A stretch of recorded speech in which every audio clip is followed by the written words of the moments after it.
At 100% from that speaker. We're all good to go? So we're gonna call the P&T May 12th meeting to order. I think everybody's got an agenda in front of them. It was wrong, so I did add some stuff to it. Did you have permission to do so? Access account. Oh, okay. So Laura wanted to add joint use planning agreements. Something else? Yeah. Go ahead. I'd like an update on the WPS development for the new school in just like 2 seconds. And a little summary update on where SCS is at with the community safety wellbeing coordinator. I went to add, but Laura just did it. There you Okay, go. and so you had some? No. Okay. I was just catching up on emails and that's what works. Me? It says future topic, council expenses. I wonder if time permits, we could add it today. And if not, we could be. And what is it? It's, our, thank you, that, we received a, Excel spreadsheet, and I just want to go through that with council. Okay, great. All right, I'm gonna take chair's privilege because I wanna, before we go too far here, do we have a timeline that we're trying to hit here to get out of here? I need library board at 5:15. So 5, I'm good. Yeah, To go I'm at good till You good to five? 6, but whatever. Oh, we can keep I'm you here. getting whenever. Karen, you're okay for 5? Yeah. And Mark? All right. So 12:15, so we got 4 hours, 45 minutes. Whoa. With So- breaks. No. Anyway, chair's prerogative. I'm gonna try and do some things and try and cross some things right off the top real quick. So Laura, Canada Day Parade. Yes. Karen, we received an email from Karen asking council, do you want to participate in the parade? And I think we need to answer her. Are we? Do we? Is it some do, some don't? And is this the time and place to ask that? But I think we need to respond.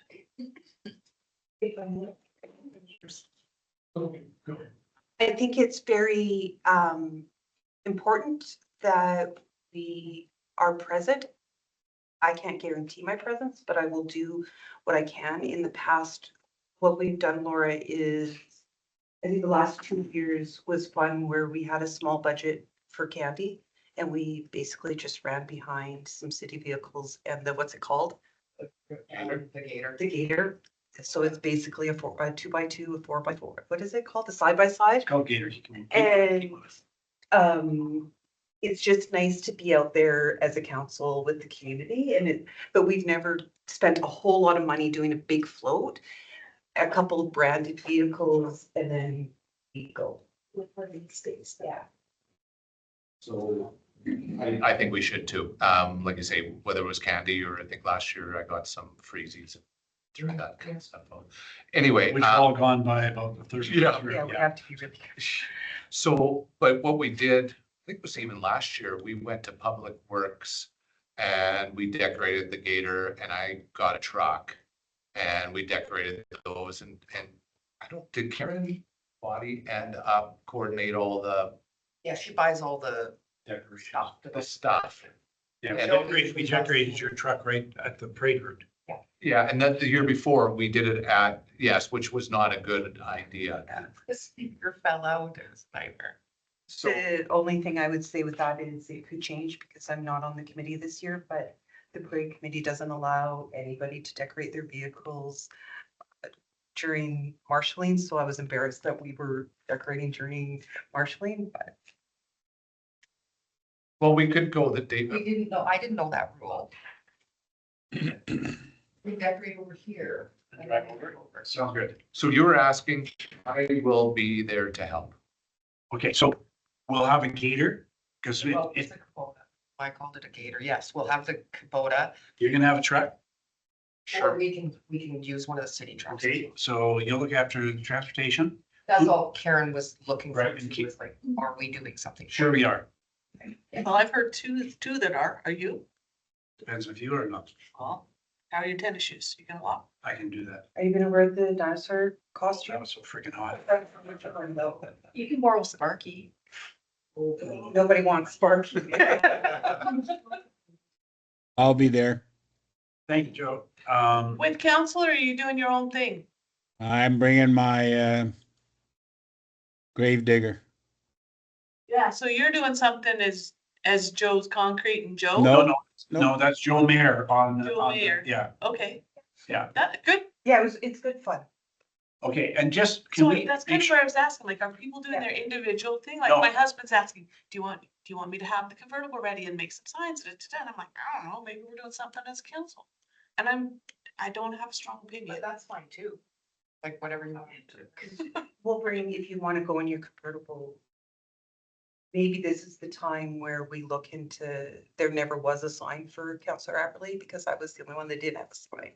Is if we look into those things and you bring your convertible because it's fun and you post it on there and it's just, yes, I think. if you bring your convertible, let me know and I'll get you a tiara. You No, can drive and by you yourself. can ride your bike and No, see, well, I'll throw candy at kids. I was kind of thinking I'm more fun than walking through. Yeah. Presenting. But just Yeah. make sure, at the end of the day, I'd rather us have more candy and less. Yes. But I think we need to control ourselves. Yeah. Because we were grabbing Yeah, you and I hands. were bad. You two were the worst, but I was really good at my job. To be fair. So are we okay on Canada? Yes. Any of us that can be involved will be involved. Someone's gonna look after a truck and Kubota and decorations. And then as we get closer, we'll decide where we're gonna decorate and what time and, Okay, I will participate as a counselor with whatever the council activity is. okay, and you still want a tiara? No, Can we? I have three. Need to. Better not. That would be so much fun. Like I want. Absolutely not. Absolutely not. That is the completely wrong look. Can you imagine the slaying that would happen? let's move on. No tiaras. Okay, thank Okay. you. I'm gonna jump Oh to my- expectations around communicating, committing to attendance events, Laura. Oh, yes. I endured some very awkward moments as a counselor due to not understanding or knowing what my obligation is or the expectation of others around events that we're going to. It happened at the Chamber Gala that night that I showed up and they thought, who are you and why are you here? And then they're scrambling to make seats. I'm sitting at a table with 2 empty seats where they thought other counselors were gonna be there and had made space and plans for them. And not me, and they're asking, well, is Wendy coming? Is Wendy coming? I don't know. It could be their, Yeah. it could be their script, but I'm saying, I didn't know, and so here that they keep looking at me like, so what are your colleagues doing? Are they coming? What are you doing? Like, who's gonna, you're here to replace who? And I wasn't there to replace anyone. I had said, like, I didn't know what to say. The same at the WRPS event. They thought Joe and Wendy and me were coming. Joe and Wendy weren't there, but they had made name tags, had had tables set up and planned. They were gonna be welcome to the mayor, like, and they had county councilors, like they had us spread out as part of their event, and then we didn't show up, and I'm sitting there going, I don't know where they are. I thought they're coming, but I don't know, like, I don't know. And who knows, maybe there's things that others of you are showing up to, and where's Laura? When Laura didn't know she was supposed to be there, or thought it was just come or go, or yeah, I might be there or I might not. Same like the parade, I might be there, I might not.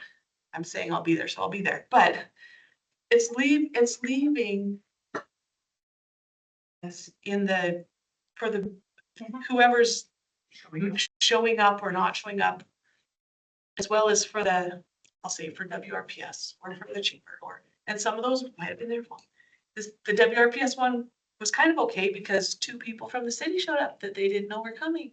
So they sat there, but they weren't mayor or a council, but it was good to have them there, like, it turned out fine.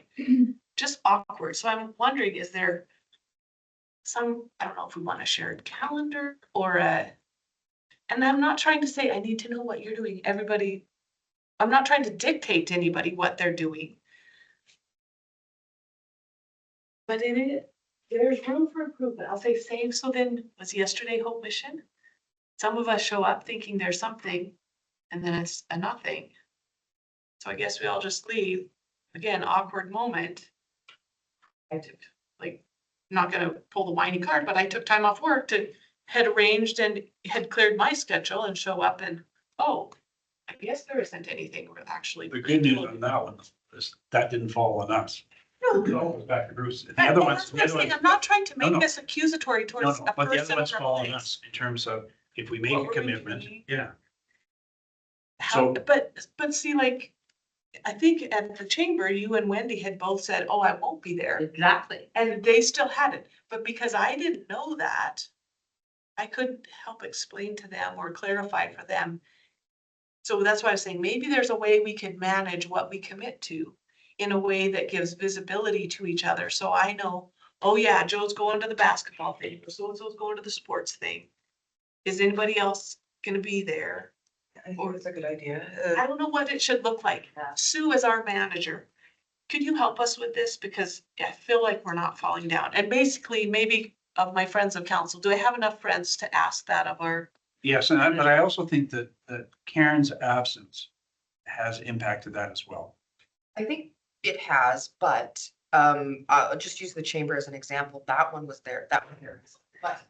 But if we not having had, disability. right, if we maybe- had a joint calendar for council, that might be easier. Like I've been trying to, while I was covering Karen's stuff, like when Joe's away, I invited all of you so that it was in your calendar and you knew that he was away. I think I did the same thing for Mark when Mark's away. So I was trying to put it into your calendar so or not, but it might just be easier to have a second calendar that you can click on, a council calendar. That's one idea. I'm open to. See? So I think part of it is also personal responsibility on our part. And I think that gets into the, that called in here, the expectations and roles of counselors. Yeah. Right? If you say you're going to be there, be there. And if you said you're going to be there and can't be there, but I don't know necessarily if that's Sue's or Karen's responsibility. That's ours.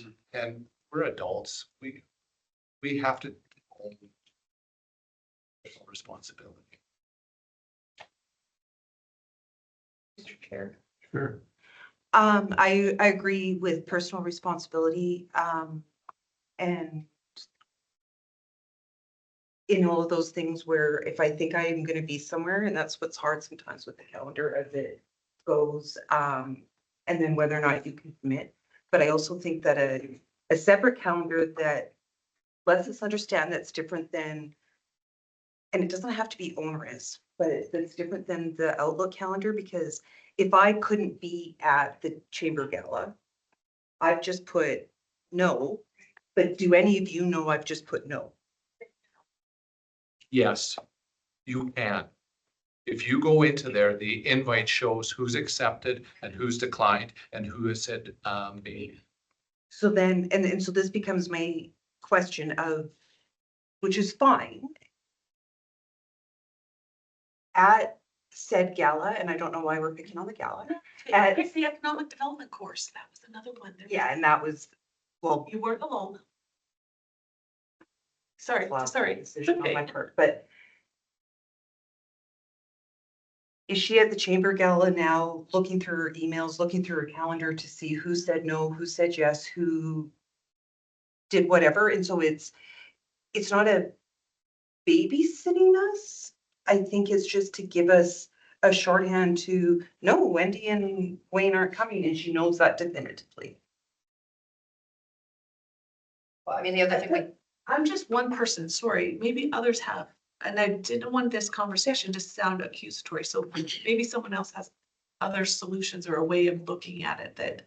I wonder if it isn't something as simple as 2 or 3 days before an event, we just send out a group message saying, yeah, just confirming, here's who's registered, here's who's And going. is that administration's responsibility to do that, or are we putting that back on council? Well, we book it for you, so it's just as easy for us. I mean, if you were handling your own calendars and booking it yourselves, that would be a different story, but we tell you to tell us so we can register it for you.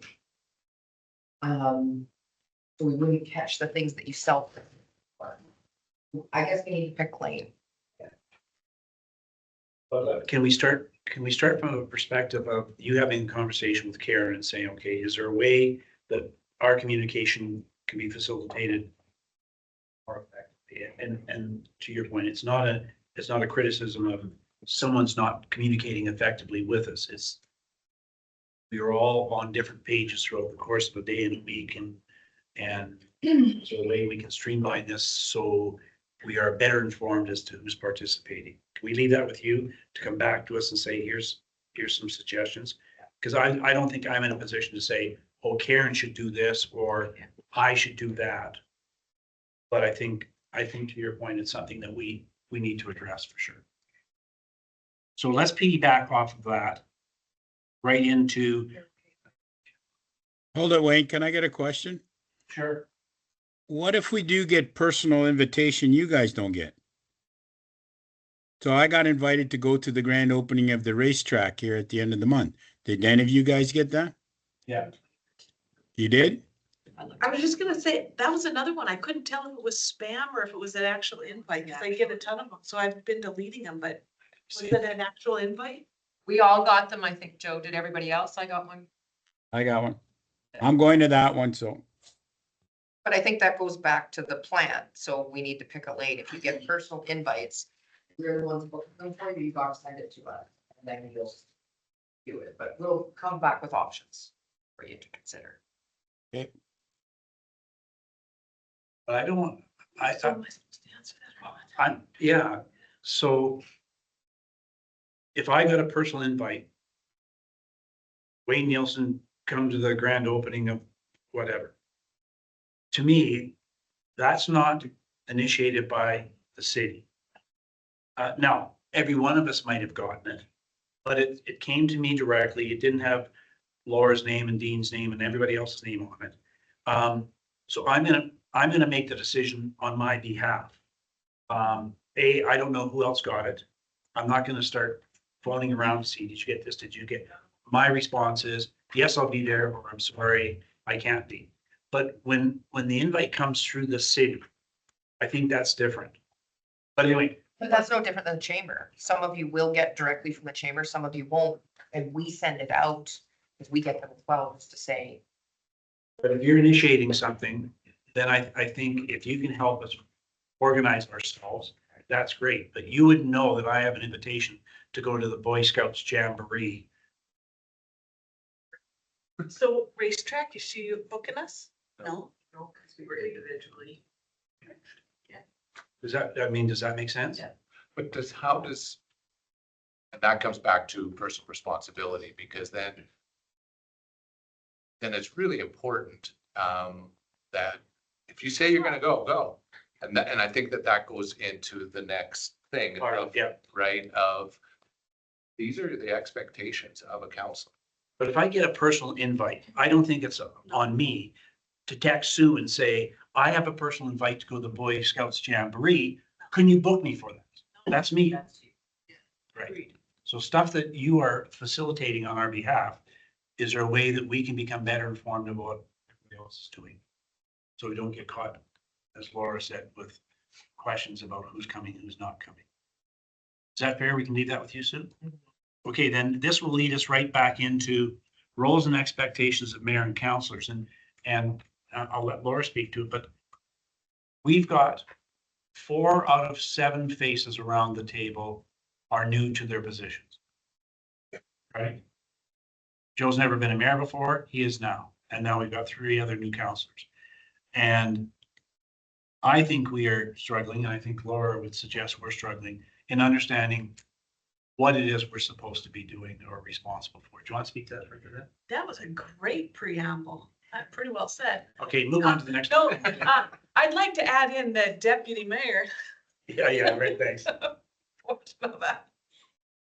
Sorry. Kind of, but not sorry. I was floundering in my 2 months, not totally sure of like what's the deputy mayor supposed to do. Is it everything that the mayor does? Okay, what's that? And, oh, I think I'm kind of annoyed that so-and-so didn't doing this or that. Well, maybe they don't know. Maybe I'm not doing something that others are expecting of me. And I don't even know it because it's not written down anywhere. It doesn't look like I'm really not doing. Or what am I doing that I'm not supposed to be doing? I'd like to see, I don't know if it's a policy, if it's, I think it needs to be more than just, I don't want somebody else's idea of what I should be doing. So I don't want a consultant to come give us an afternoon of education on our roles. That's not what I'm looking more for. Agreement among that's council and mayor to say, okay, as a council, this is what we're gonna do. This is how we're gonna act. When we commit to something, we're gonna do it. If we're gonna decline in the calendar what we're not going to attend, we're going to, what does is mayor the voice of council? What does that mean? Does he not get to say anything that's his own voice? Like, and then somebody be annoyed at me because I responded to an email that was the voice of Counselor Laura, and other people don't want emails going out that says, well, now you're being the voice of council. But can we wrestle that out? I think I'd like to maybe carve out some space, maybe get with some help from somebody, but not just being told what to do. To help us develop. What does that mean? That when I'm deputy mayor, I'm gonna do this. This is what it means to chair a meeting. This is what it means to show up and be prepared. This is what it means to be appointed to a committee to something. This is what a report looks like. That I know you've got some ideas around that, but it's not on here already, is it? No, but No, when you wrote your concern and explanation, some of the questions that and you've already spoken to some of them. What does spokesman for the city mean? Yeah. What does voice of council mean? What are the expectations or obligations for committee or council representation? What are the expectations for the mayor being an ex officio member of committees? What do appropriate council committee reports look like? So those are some of the questions that Laura posed at the time when she wrote this, and I think it's a fair question, because I still think we struggle with, and even though we attempted to sort of wrestle the monster to the ground, we still wrestle with, so who is supposed to be answering emails? And what is the timeline by which someone should get a response? So and again, if it comes to mayor and council, does the person get 7 responses back? Do they get 1 from the mayor? Is there a timeline? City administration says you get back to people within 48 hours, whatever the time frame is. Do we have any of those expectations on ourselves to get back? So if I receive a personal email, someone complaining to me, and I don't see anybody else's name on it, I feel an obligation to respond. But when I see an email that says mayor and council, to me, they're looking for a collective response as opposed to an individual response. I'm sitting back and letting Joe carry that ball. But I don't know what other people are doing. Can I speak to that a little bit? Sure. And I think it really needs to be documented because this is not the first time we've had this conversation, that's kind of where it's. right? In other words, we've rehashed this 3 or 4 times but there's nothing documented and there's not what ifs. And so, and I don't know if we can do what ifs. But obviously we need to document this because we keep saying the same thing over and over again, but nothing changes. And maybe isn't agreed to. potentially, Yeah. potentially, but obviously we need to document this. So thou shalt. Right? Now, what are the recourses if thou don't? That's a whole different story. But We've clunked about. We've clunked about 4 times now about this. Can I ask administration, can you give us some guidance about what we can do in reference to this? Would this be a policy? Would it be a bylaw? Would it be? What would that look like? Council procedural bylaw, like. No, and the procedural bylaw is based on your meetings. At council meeting, it Yeah. didn't even. Some of that Yeah. doesn't. I Um, read it, yeah. I think we could do, I mean, we could do a bylaw or a policy either way. I think a policy is probably easier. And we do know, I'm thinking like outside of legislation, so we know what your legal requirements. So you're looking for something a little bit more detailed on how you're gonna be accountable to each other and how you're gonna function as a council and respond to the public. So we've had some ideas, because I know this has been batted around a little bit over the last few months. So we could throw together some ideas and bring them to the next P and T for discussion. And then once you're comfortable with where it's landing, then we would bring it back to council for final approval. And because of Bill 50 and no sanctions, are there what ifs? And if there are, if there's a possibility for what if, meaning if you don't, this is the, is there anything there and would we find it? There is, so I actually have a meeting on Friday with one of our lawyers about this because, so if I step back, this ties into a couple of the items that are on the agenda today. But we had talked to council last year, after Bill 50 came out, and we said, listen, they're amending it again. Let's wait to make some changes to your bylaw until they amend it. We recently found out that they're actually not gonna put the code in right away. They're gonna do some consultation. And so we're looking at later. So we're gonna have to bring your bylaw back and make some changes anyways. And part of that ties into the fact that there is no code of conduct, but there were things in the Which code of bylaw? The procedural. your procedural bylaw, yeah. So there were codes of conduct, or there were things in the code of conduct bylaw that weren't necessarily related to sanctionable things that could be put into another bylaw or policy. And some communities did that right away when Bill 50 came in, but other communities started looking at just creating other policies or bylaws for council to capture those things. And one of the big changes in the MGA was that there is no more ex officio of the mayor. So the mayor is not by default a member of all committees. They need to be appointed. And so we'll highlight some of those things. And then the other part of it too is bringing back your procedural bylaw. I know we've talked a lot about governance and priorities, and we need to kind of give you some ideas around what that looks like before it's more than one bylaw that has to change or policy that has to change as we're making those changes. They all kind of intermingle, but there's nothing saying that you can't have your own rules for each other as a collective. And I have been told, and that's why I'm meeting with one of the lawyers this week, that there are some what ifs. So although you can't sanction each other, there are things that council can do to hold each other accountable. And I'm just guessing, but I'll get some details later. But it's things around. It's you have control over remuneration and those sorts of things. So Here's something back. The legal update, and you said you could bring back info on possible policy structure. yeah, we've got a lot of that. We could bring it back on the 26th. We've got a lot of that background already.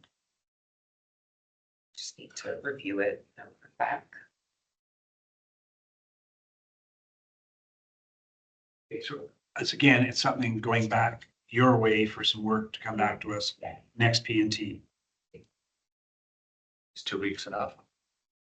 Yeah, it's all there. I just gotta shove it into a. He's being smart with me is what he's doing. He's taking a shot at me. All right, so everybody's okay with that at this point? Alrighty. Mark, I've got you up on Hope Nation permits.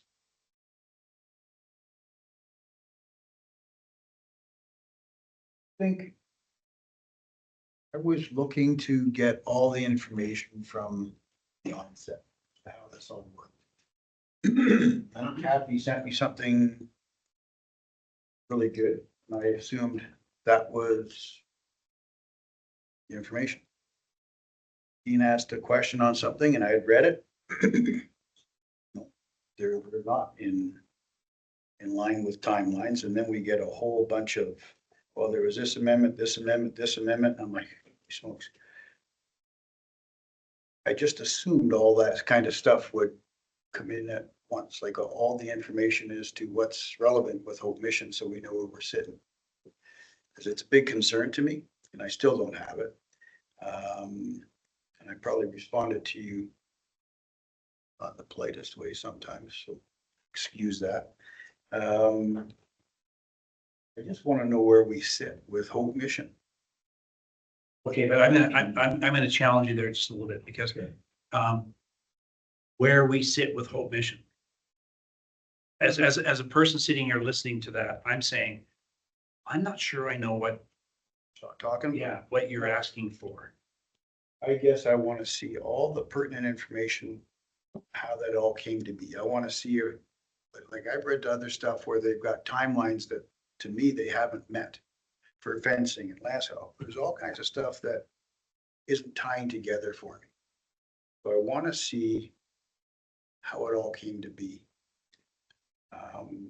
You know, for 3 years, I dealt with this kind of stuff behind our business. You're well aware of it. Everybody's well aware of it. It was sudden Hope Mission came to be over here. I just want to know how it all came together. I want to see what was in place, how it got there. Because there was questions even once it was there, you brought up questions in council. And said, no, it's already done. So there's stuff that the last council wasn't aware of as to how it all went down. So I just want to see, I need to understand how it all went down. No different than PHUI. I want the puzzle put together so I can understand what the heck I'm representing. So, and maybe I'm answering for Kathy and I shouldn't be, but so based on the last information we got, like Kevin had the conversation, I think, with Kathy, and either Kevin or Kathy sent us the most up. Kevin responded. Okay, so what is it you feel you're missing at this point? Kevin's. I guess what I was hoping to see in the first place was what Kevin had sent. So what I got from Hope Mission was whatever, I don't have it. Yeah. You know, so I read it all and it looked like a pretty straightforward. Here, there's this timeline, this and this and this. You've got 18 months, you got this. And when you look at the dates, like we're not even close. But then I think you responded and tried to answer some questions, say, well, there was an amendment here, an amendment there, an amendment there. Okay, well, would have been nice before I opened my mouth to know that all these things were, all the changes were in place. That's all. So that's where I was looking for. I'll reread what Kevin had sent. Maybe that answers most of it. I'm not. So like right here today, there's nothing specifically you're asking for in terms of more information coming your way. It's more of, I'm not sure I have all the pieces. Well, I don't have the pieces, for sure. I don't have the pieces. That's what I was looking for. I got what I thought was the piece. Read it all. Dean had asked a question. I can't remember what the question was, if they're in I can't. Compliance. I think I responded, no, they're 2 years out. And then I got more information saying, oh no, there was an amendment for that. There was an amendment for this, something, okay. I've been given this. So this to me is what I was asking for. Right. He asked if they're in compliance. I responded, said, not even close. Then I get the feedback. Oh no, but there was this, there was this, there was this. I would have liked all those pieces in place initially. So I could see what the original deal was, see what this amendment was, see what this amendment was. Then I wouldn't have asked such Some questions, I guess. Do you want to comment at all? Because I don't know if there's other information that you have to give or not to give. So I guess Councillor Elder, I guess I misunderstood your original request at the P&T meeting a few weeks ago. What I heard was that you wanted the development permit, and that is what I sent to council with the conditions, which in the conditions had the amended conditions up to January 2024. So that's what I had sent. And then when Councillor Billingsley sent about compliance, and then as I was drafting Councillor Billingsley's response, you had sent an email, so I just sent them both at the same time and explained how they were in compliance because the 18-month window was based, it starts when the building permit gets approved. And then they didn't start construction until I think 6 or so months later, which then that 18-month stretched because they actually hadn't had a shovel in the ground. And so that's why I clarified my email after yours with that additional information that I sent to Kevin, which he then sent to. 18 months is a building permit, not development permit. Correct. Yeah, so that's why it's always the development permit first, then the building permit. And so there's only 3 outstanding items at the Hope Mission Shelter, and that is the landscaping, which they're working on now, the road extension, which they're working on this summer, and the sidewalk extension, which will be done this summer. So all those are 3 outstanding pieces that will be completed this year. So Sue, to that point, to those 3 pieces, so they've committed to doing those things because I'm sorry? Which in the permit. The development permit or the Yeah, building development permit? permit is what we control. Building permit is controlled by safety codes. So they have other legislation that they follow. We only control development. The permits. development authority oversees the whole thing. Right. That's- That's the engineering development office. Right. Okay, but with that, the development. Yes, development authority is the city and we control the development permits. Now, no, you guys delegate that to us. And I done development authority. But it's on. You have whatever asked them. land. Oh, it's direct control. Yeah. Yes, Which the means parcels. development Authority is council. Yes, but we're the ones that check up on your conditions to make sure that your conditions. Yeah, yeah. And I think just to clarify too, that it's not always as black and white as, you know, like permit issued this day, you've got 18 months. If we try to challenge them and say, oh, you haven't met your conditions, there's going to be pushback. And so in this particular case, council had requested of the province to pull funding. So the 6-month delay was actually a delay caused by council. And so we would have a hard time. We always look at it like, what is the probability of winning in court if they take us to court? And the judge will always look at it and say, the big bad city should have known better. And you didn't give them enough time. And even when we do get to the point where we know there's a clear compliance issue and we issue something in court, all of a sudden it goes from something that could have been a couple of weeks to we're looking at least a year to get through the enforcement process. So it changes things. Okay, and that's what I'm learning. So that's what I'm asking. Yeah. So that I understand. And that's not just this, that's any permit that we issue, right? At least, Mr. Mayor, are you with us? Yo. He's not. Just, can I put well, for a second? That was one of the items that I had that brought up a couple of these go around. Give me a tour. I'll put that on my list. I didn't know the difference between a development permit and a building permit and a whatever extension, or maybe they aren't extensions, but when it becomes enforceable or something, like, I don't know how that stuff works. I'd like to know. No, and I think added to that is part of your question is, and that's where we got into a pickle some years ago when we tried to stop stuff It was in motion. that was already in motion. And we were told it's the development authority. And I'm thinking we, council, are the development authority, and we were not.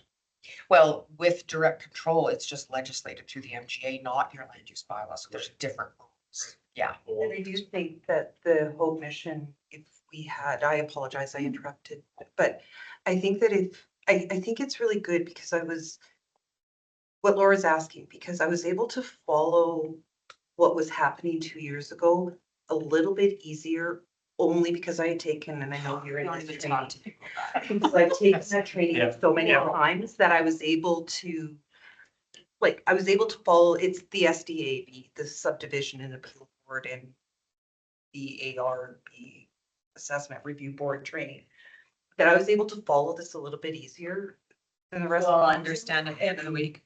But not fully understanding that this is a great example to teach us, because it's so. The number of times I would say to somebody, and we would do it, where I knew when I was talking about the development permit versus the building permit, and then I would slip and I would say the wrong word, right? And if it's in direct control, it is not planning, is not the development officers, if it's under direct control. And that was what got us into pickles, if you, not the best word, but because it suddenly changes under direct control, where council becomes the authority, where we don't have a bylaw that pushes, we're always Make the the decision authority, for us. but we can push that authority for other. Like appeals and things like Yeah, that. The rules are We different. push, the rules are so different. So if that becomes a quick 1 hour training session on really understanding, because I think also this land use, when we sit there and we're talking about land use bylaws now, because you said that you were on that committee a while ago, right? Wendy's now taking it, but that's still only a few counselors that are walking through this, and we're understanding it completely different than the rest of council. So a quick training, maybe? We could do that. We could also look at AV Munis because they do the Yeah. 101s on all of this stuff, finance, planning and development, Yeah. governance, like they do that as well. But I think rather than farming that out, because Alberta Munis will present the information, the in-service, if you will, but if questions are raised to our specific Yeah. issues, all of a sudden, We need Like, context of yeah, the something. context of what's going on. So something Mark real. had a question about Yeah. Hope Mission and did they or did they not meet the timelines? I'm not sure that an outside agency, Alberta Munis, would be able to answer questions specific to our local concerns. And he doesn't know what he doesn't know. Agreed, so that's like. Well, we can carve out another Each time. that day. Can I ask them? Mark, I'm not trying to take over your thing, so, sorry. Sue just said she'll carve out a strat day, something for us. How do I, other than Laura's little side note that says, make sure Sue gives us a training on development permits and building permits. This isn't on council's CATS, whatever, action task summary thing, because we haven't had a Motion. motion of council. Do we need to make a motion of council? Do I need to bring something like this back so that we track it? And same with this roles and don't have the conversation 4 times, because now this has come up a couple of times around somebody on council not knowing how development permits and building permits and timelines works. I'll own that completely, the not knowing it. But the process coming out of P and T, someone's taking minutes, notes, whatever. I'm recording the meeting and it's gonna transcribe it as well. And so is it fair to say at the next P and T meeting, not that we have carved out the hour or the time, but just some times that could be put forward to say who's available on what dates? Well, I'll just get Karen to throw it out like we did. I think I asked her to do the tour while I was away to get some dates for you. Just a doodle poll Yeah. or whatever. Yeah. Okay. Does that suffice, great? Yeah. So do you want me to go the next step further? How about as part of P and T, do we have some mechanism for confirming, the things that we said that got said would be done at last meeting, which I happen to have keep my little scribble notes, did it actually happen? Report of concern follow-up. Yeah, we did get that follow-up. Thank you. Other things, that I made little notes about. Next P and T, am I gonna be coming here? Oh, Sue said we were gonna put out some dates for this.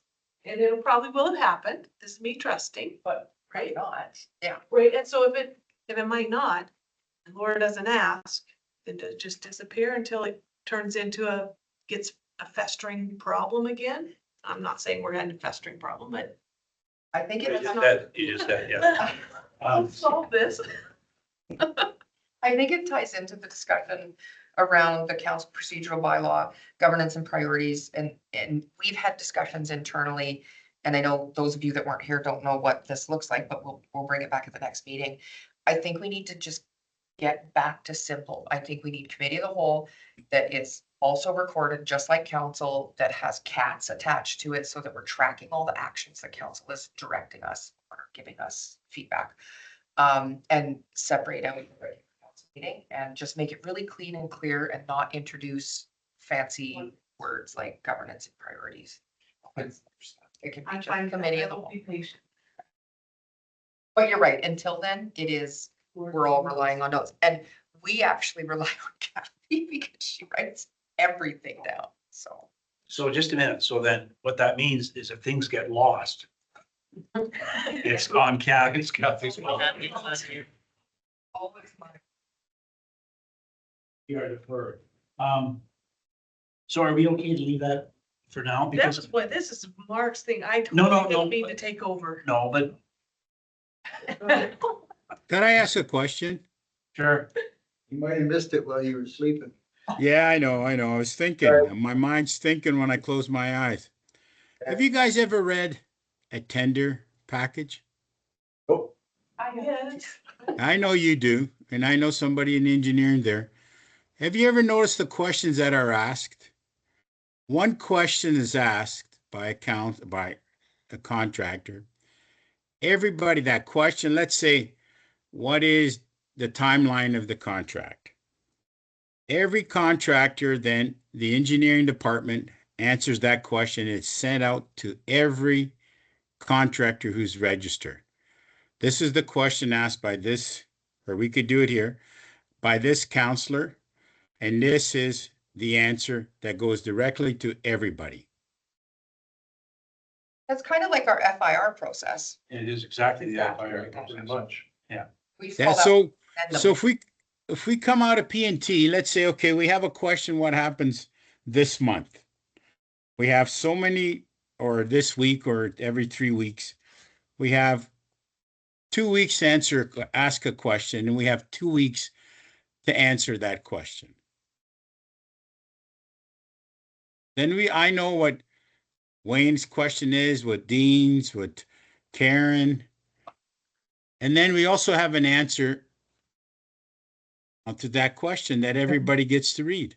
Okay, but I think, Joe, we've got some of that process in place. The formal information request is you sending an email to Sue saying, this is information I'm requesting, and it comes out to every one of us because we're all CC'd in that. So we know that Joe Bronco was asked this question, and we have a process. What's your timeline, Sue? 2 weeks. 2 weeks to get a response back. So that's one piece.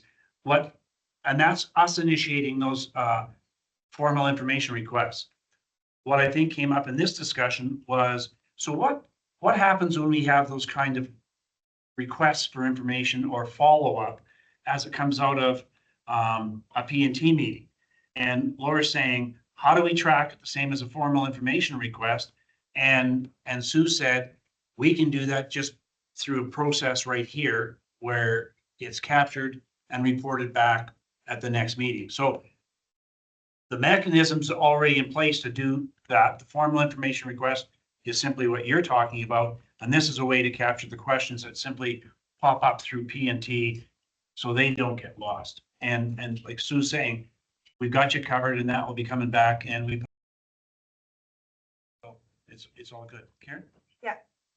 I agree, and I would like to actually encourage all of us, because I'm as bad, is encourage all of us to actually use we call it the FIR, to use the FIR process that we start now. I have a quick question. What's a quick question? No. what does the form do? Because then if it was Kathy, as an example, you repeat to us our question, right? Like if I put it informally, it's the same with the budget information request is you take, I'm not saying that you didn't take the time. So, but you take that, every time we do a formal information request, that little bit of extra time gets taken with whoever's department it is to say, is this what you're like, what are you looking for exactly? That conversation, which would have stopped the side questions. And then Kevin, I thought was correct when I saw him go back to, there's a process in this for lots of questions. I would recommend that we get rid of us. Just a quick question. There's a process. We follow that process. And if it takes 2 weeks, it takes 2 weeks. Like obviously, if there's questions directing to decisions we have to make right now. Something, can't even speak English now. If we have to make a decision on something right now, then the timeline could be quicker. We made some decisions today. We voted on things. I need information more quickly than a general information request on that. Because the information that you required for Hope Mission was important information. Did it have a urgency to it? I'd say so. Like, but I probably didn't ask, like, just listening and hearing now. Didn't ask the question properly, didn't understand the difference between development and build. Like this is all new to me. So, And that's why I think a formal You know. information request, us trying to get back to that might help us in these bigger questions that can snowball. Sure, and I don't disagree with that, but I have a but. Yeah. And Sue has already said on many occasions, if you've got a question that I can answer, I don't need a paper trail. You know, are we gonna take We GST exempt. are we GST exempt, right? So that's a But yes or no that's- question. So we should maybe define it. No, and that's a piece, like, that's a yes, no kind of question that can be answered like that. Yeah. But I really think that if administration, I think Sue's done it before too. If I'm asking a question, I'm thinking I'm gonna get a short-term, one-word answer. And Sue's saying, holy shit, he doesn't know what he's talking about here. I've got to do some serious, I've got to do some serious work with this guy and get him this information. This is gonna take some time. I think it's okay for her to say, could you put that into an FIR for me? So I can track it and so on. And so, because I think there's a difference between like a one word, let's get this cleaned up, and the more Because I know- serious, longer term responses. With the FIRs, I had asked Sue a question, I can't remember what it was. And she's like, yeah, I can get that for you. No problem, because it was an FIR from before. And she just pulled up the FIR from whatever years ago. And I was like, oh, I now have everything I need. Yeah. And it wasn't because it was tracked. And that's why we wanted the FIR database, because what we were finding was as new counselors came on, or even you give it 3 years from now, you're not gonna remember this discussion today, but it'll 3 tweak years with from now. us. Where they'll ask the question, like, 3 years from now, somebody's gonna say, hey, the Hope Mission permit, and I could say, I know that tweaks for me and I've got that information, we can pull it up. So going through the FIR process helps us kind of with our AI strategy and finding information quicker as well. And to your point, Karen, I think it's important that we as counselors use that process. It's in place. It's intended to help us become better informed. We all get the response back. So even if it's just me asking the question, it doesn't apply to anybody else. They know that administration is responding to my query. It ends up getting, yeah, we all get the same information, and we have a tracking mechanism in place then to follow it up. Because I think Joe and I have joked from time to time about just put it into a formal information request. And I know that when I first got on council, I just thought if I sort of raised the question in a meeting like this, I was going to get an answer. And then I didn't, and then I was sort of annoyed that I was, like, question wasn't pertinent enough to get a response. But as soon as I started using the FIR process, I was getting way too much information, to stay on top. If I can clarify that, so Yeah. FIR, you want, if I've got a question like I had. Yeah. Just send it directly to Sue, CC all of us. see everybody. Yeah. And There's a form, so it's part of your procedural bylaw as well on administrative inquiries. And it kind of sets out some rules around it, but we have a form, we assign, I've never used it for. Can I, yeah, that's because you give us the question, we put it in. Oh, you put it on the for you. form, okay. Yeah, Is that all right? yep, and then we've got a drop down with all the counselors' names, so we can, And we see that FIR because, and that's what I was saying where Mark might have caught it before Kathy's answer, and I don't think that there was anything maliciously intended. It was, he might have caught that that's not what I was asking. With the breakout first, and then that helps Kathy read his brain, because I get it. You guys don't know where our brains are at any given time, and you're the subject matter experts, so what is obvious to you isn't to us, and all of that, so that helps. That's what I've always liked about it when I've seen them. When I've seen them, is that it breaks that down to me, and I'm like, oh, that's not actually what I meant. And and I think that just a quick question is literally, I know the answer. I can answer you. Everything else should probably be taken as an FIR because we may need to check with other people. We may need to pull some information. It's gonna take me more than 15 minutes to pull this together. It should be an FIR. And in the bylaw, it also says that if you ask me for information and I know that I have 2 weeks, but I know your question is gonna take longer, I let you know that it's gonna take longer than 2 weeks. And I try to give you an estimated, like an ETA. But if not, then I'll keep you updated as we progress. So I've sent emails or texts to Sue saying blah, blah, blah, blah, question mark. And she would text back and she would say, can I take that as an FIR? Right? In other words, she's queuing me. I can't give you that response. I need to do some homework behind the scenes to get back to you. And so I'm able to say, yeah, sure. Get back to me when you have the information. But she formalizes it into an FIR. Then starting, I think it was at the beginning of this year, we actually started putting FIRs in correspondence. So as they get answered, it makes it part of your public package so that the community can see what questions you've answered as well, or asked. between Mark and I, it's got, Okay. it was is there a form, like, am I doing this wrong? And apparently, our inquiries, whatever our questions are, Sue will deem if it merits starting a form. Yep, and they create the form. Mine is just an email or a text message saying, here's what I'm looking for information.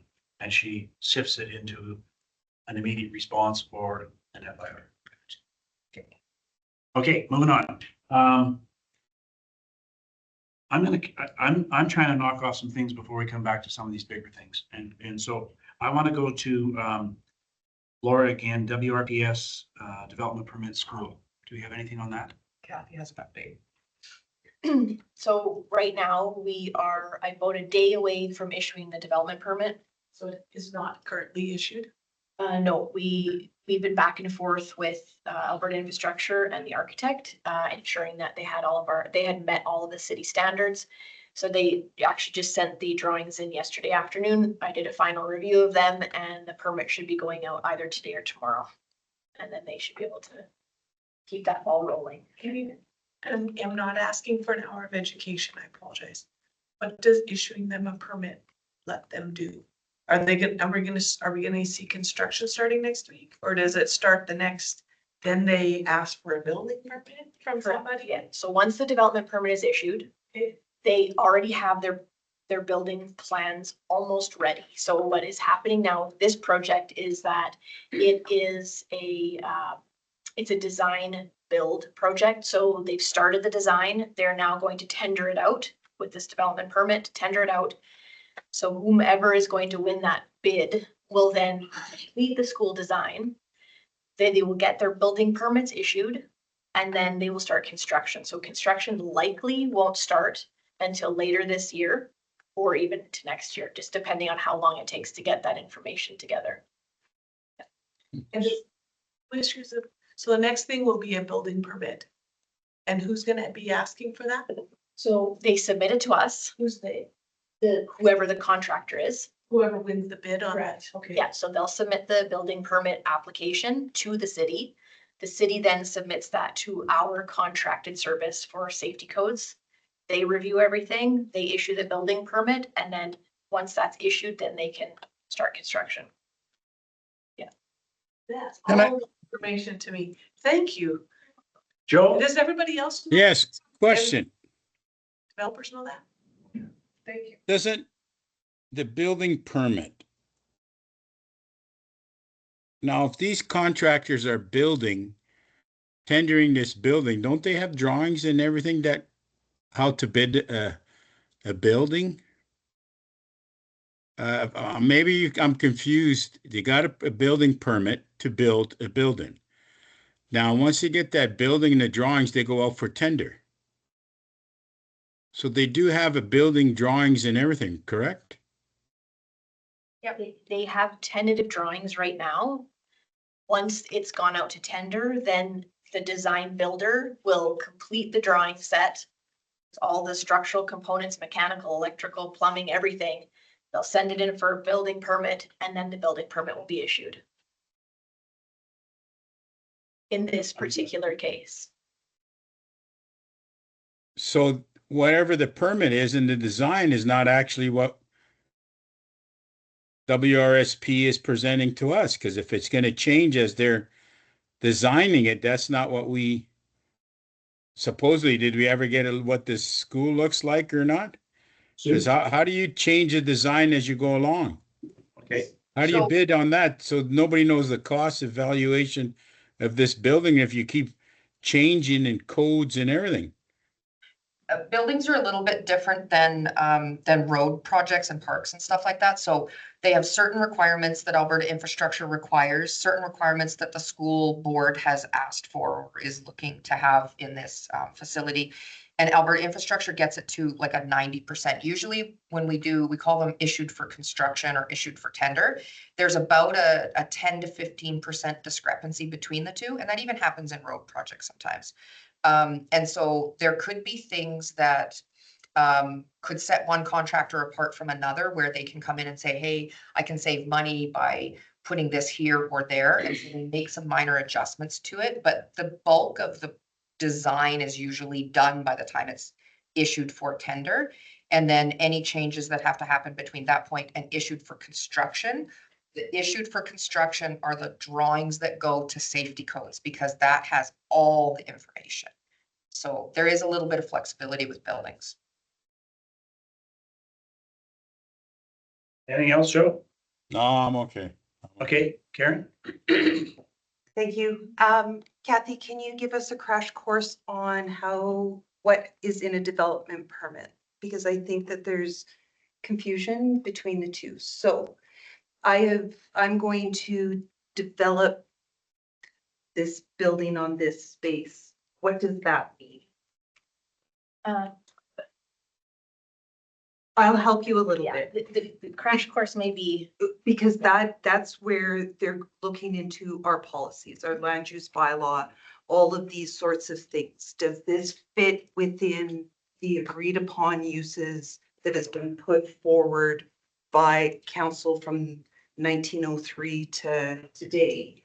Of what are the bylaws that we give to the development authority, which is planning and development downstairs. So they'll give a development permit based on basic plans, do all of that, because it fits into our bylaws, right? yeah, it's In the, basically, does it fit within the land space? It's not the structure, it's what The use is going to be. exactly. yeah, so it'll, even if we were talking about ordinance structure today, if this neighborhood that City Hall sits on says in one of our many crazy things that's there, that it has to be built from brick. I don't know if there's something in a bylaw that says that. All of that fits onto the development permit because it's going to our laws, our bylaws. The things that council has said at some point is how we're going to build superstructure or the built environment in this community. Da, da, da. The building permit is now safety codes. Is this being gonna hold this up? Is that going to do that? And we have nothing to do with that. We just have to make sure that the building that's going through, and when I say we, I mean the city, that it's fitting our bylaws. That's the development permit versus Building. the building permit.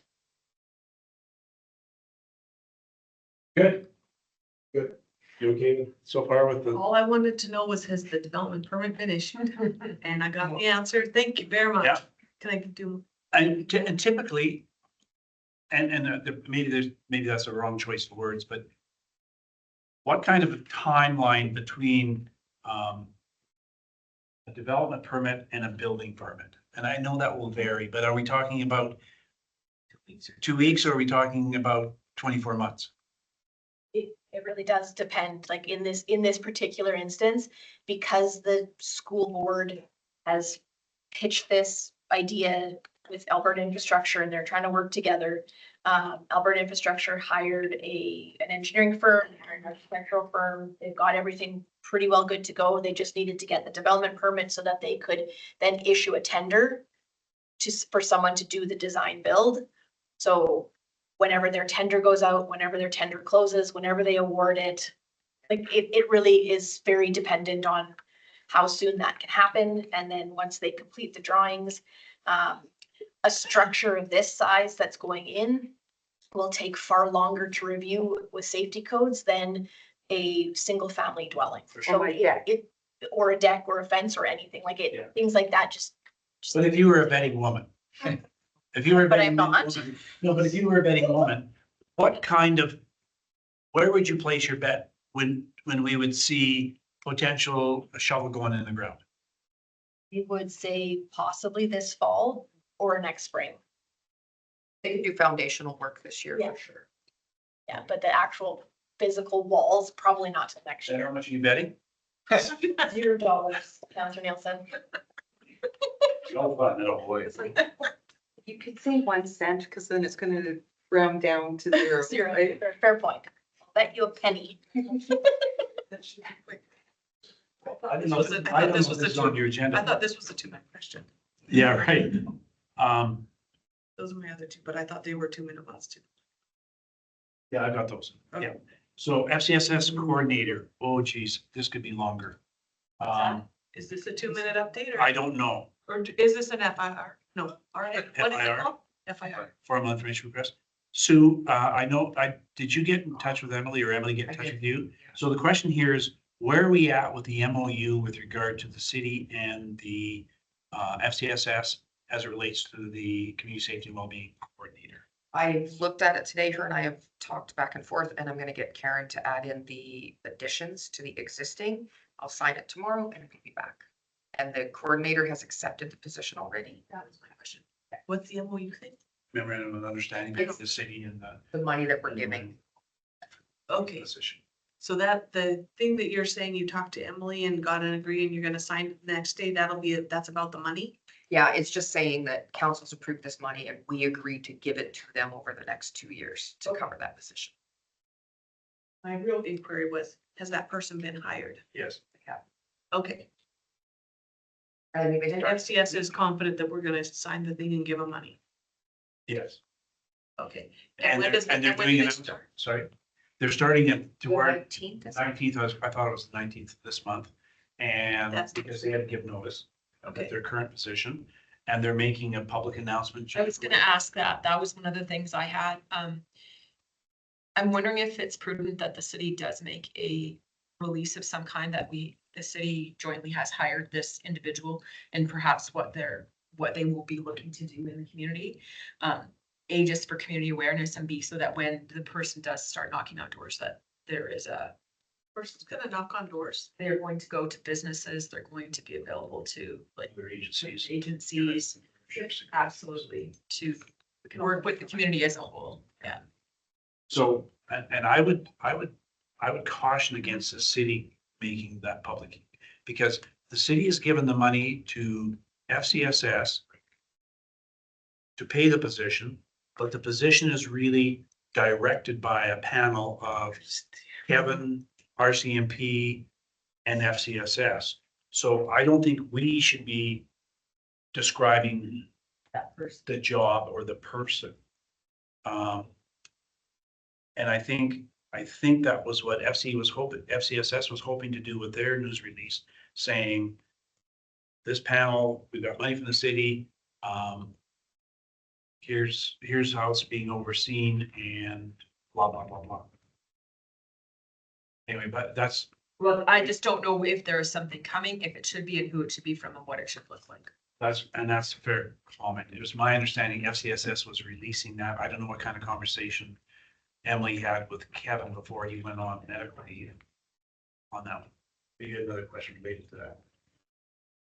Go ahead and finish the announcement side of it. Well, I can't speak to it, only that FCSS was announcing.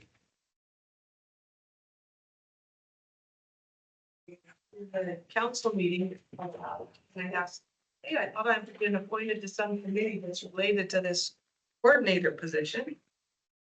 So now it's hired and we're making announcements and they're going door knocking, and the steering committee that I thought I'm part of haven't been invited to anything. So what are they being steered? Who are they being steered by? Not that I want more work or that I really knew what I was got appointed to, but I'm not comfortable. I'm not confident that whatever the plan was for that position and their direction was, if it was supposed to include a voice of counsel, where's that voice of counsel? I think I'd like to track that one if I could. Okay. You can help me out when I stumble. When the committee that you're sitting on was, Am I sitting? well, the committee that you've been That I'm assigned going to sit on? that you won't be sitting on. Okay. The, Help me out. the committee that was put together was before we really had anything happening with the community safety and well-being position. So, Who's we? we the city, because we the city, Not Ask- the council? We the city? we the council direct administration to engage in developing this massive report called Community Safety and Wellbeing Right. Report. Which I got the second copy of and found my first copy and I've Okay. been reading. Thank you very So much. that came back to the city, to Yes. we the city. But prior to that, when we started talking about getting this report done, we council set up this safety position committee. Committee. Okay. That you sit on and you're only one member of. Then when the report came back, Talk about rules and expectations. I'm a little lost. yeah, well, you're okay. Okay. So then the report came back and then the conversation took place between RCMP, the city and FCSS saying, how do we bring this about? And who's gonna manage it and direct it and orchestrate it and all the rest? And at that point, RCMP said, thanks, not our plate. City said, thanks, not our plate. Emily said, well, it sort of fits into some of the FCSS mandate, but I'm not really ready to tackle it all by myself. Long story short, and then we have a new council come in.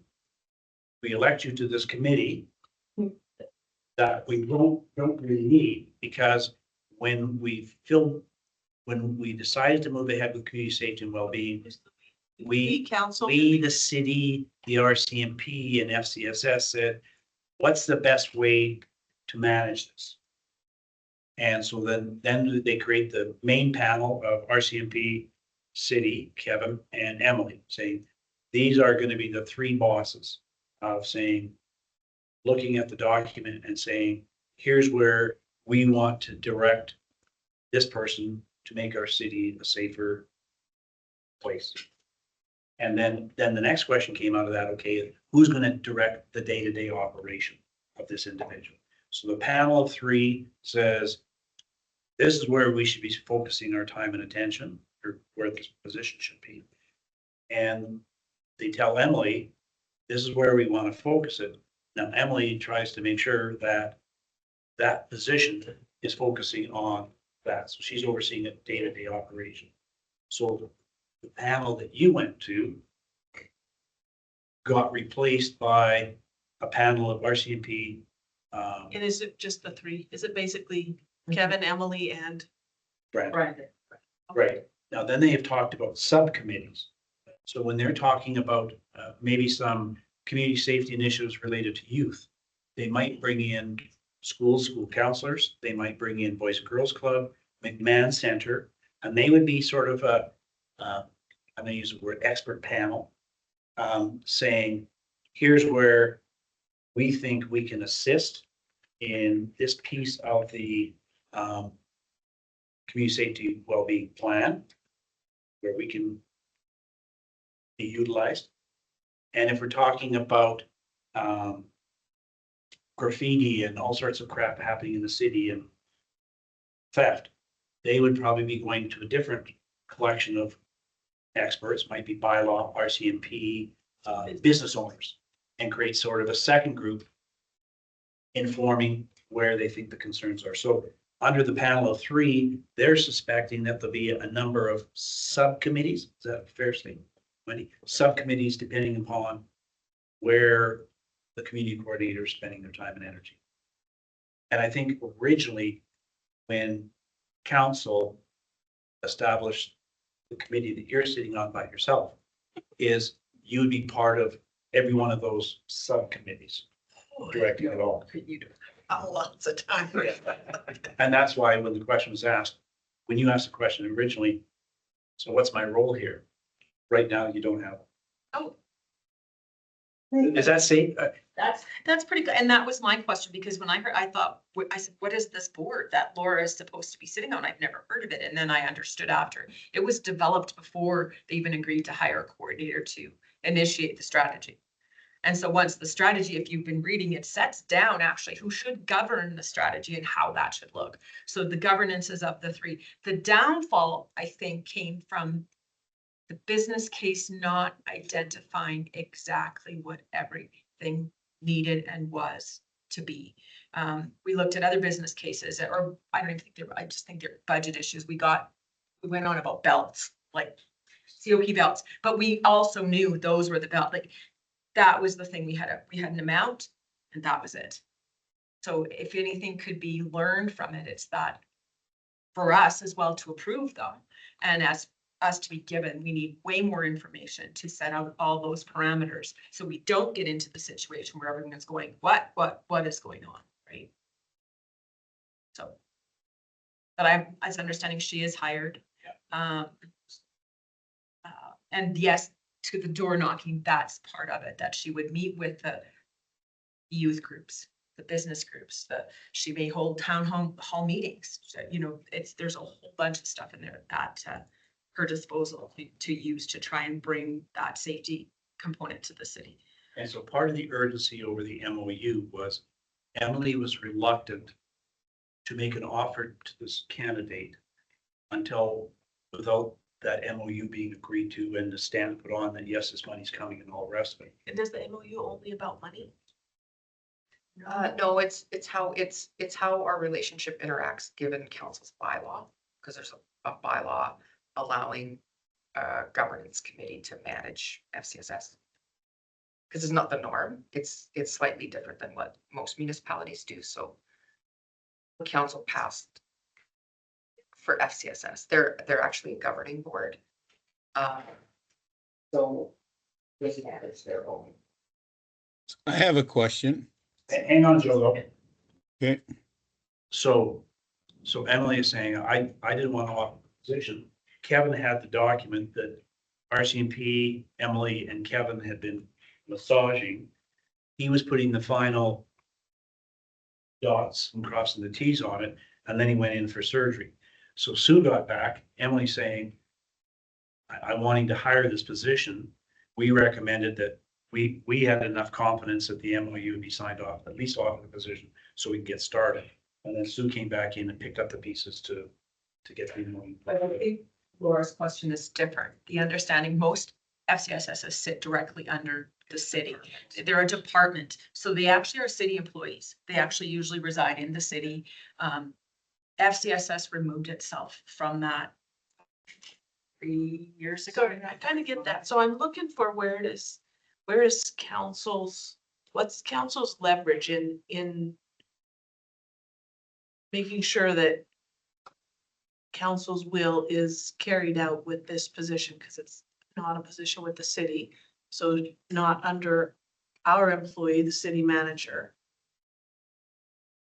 But a little bit is being steered with Kevin, who is under our city manager, and through Emily, who is at the will of her board, which we have 2 counselors on.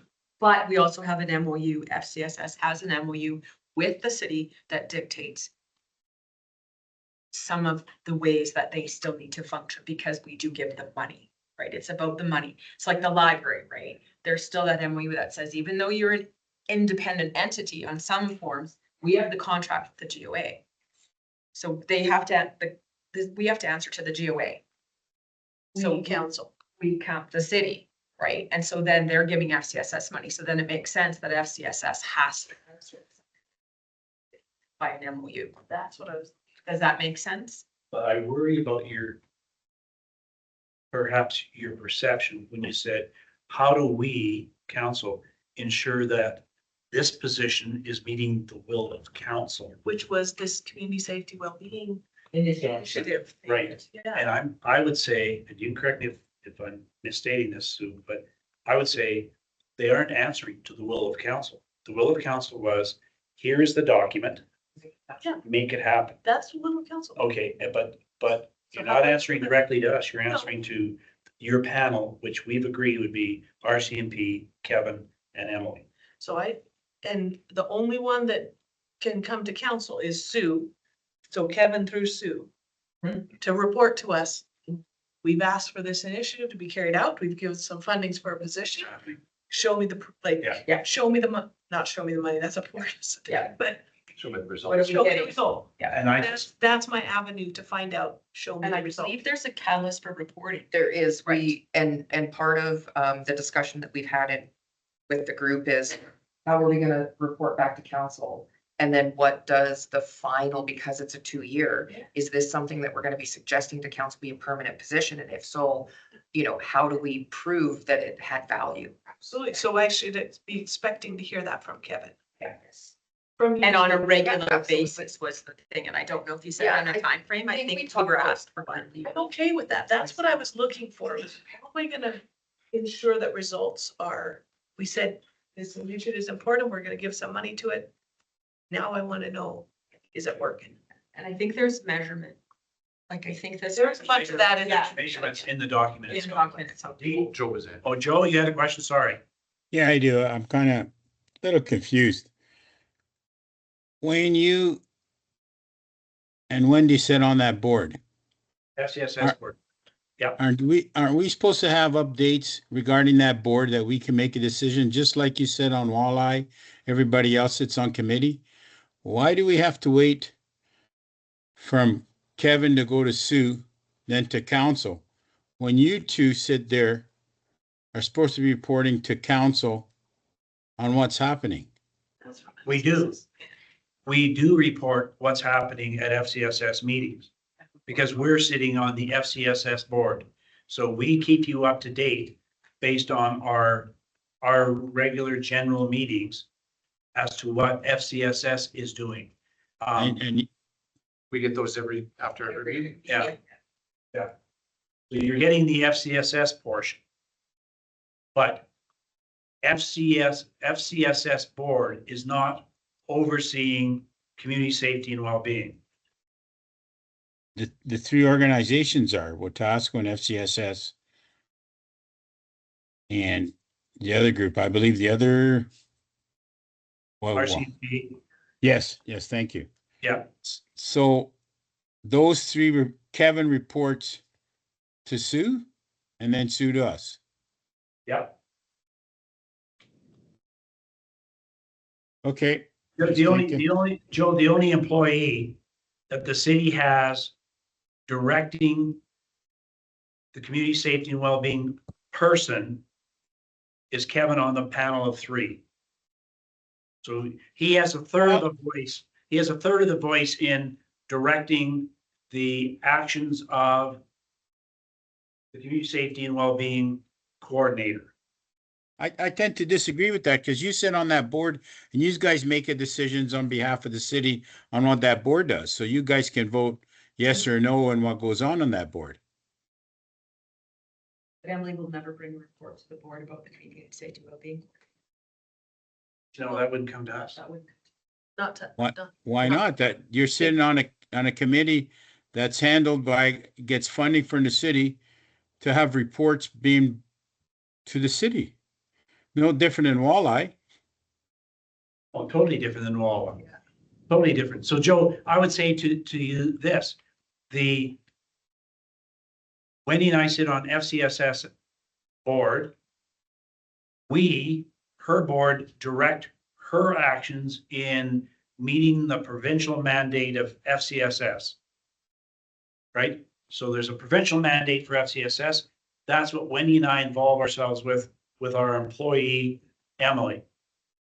Now, the directions of the community safety and well-being coordinator is not FCSS. It is the panel of RCMP, city, and Emily. And all Emily does is babysit to make sure that the FCSS coordinator is doing what the RCMP,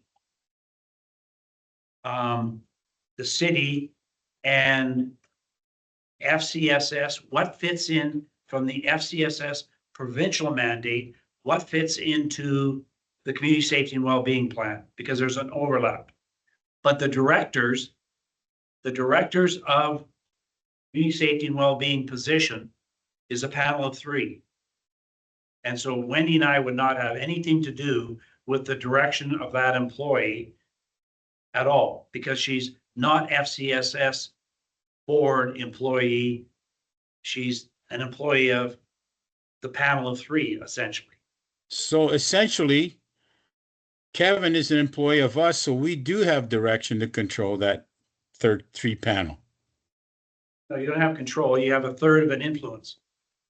So we do have an influence, which is up to council because he's a representative of council, which council would make the decision given to him to give to the panel. Are you suggesting, Joe, that you want council to look at this document and make decisions about what the coordinator is going to do? No, I'm asking, we have to give money to this thing. We should know where it's going. But that we will. You'll be getting quarterly reports.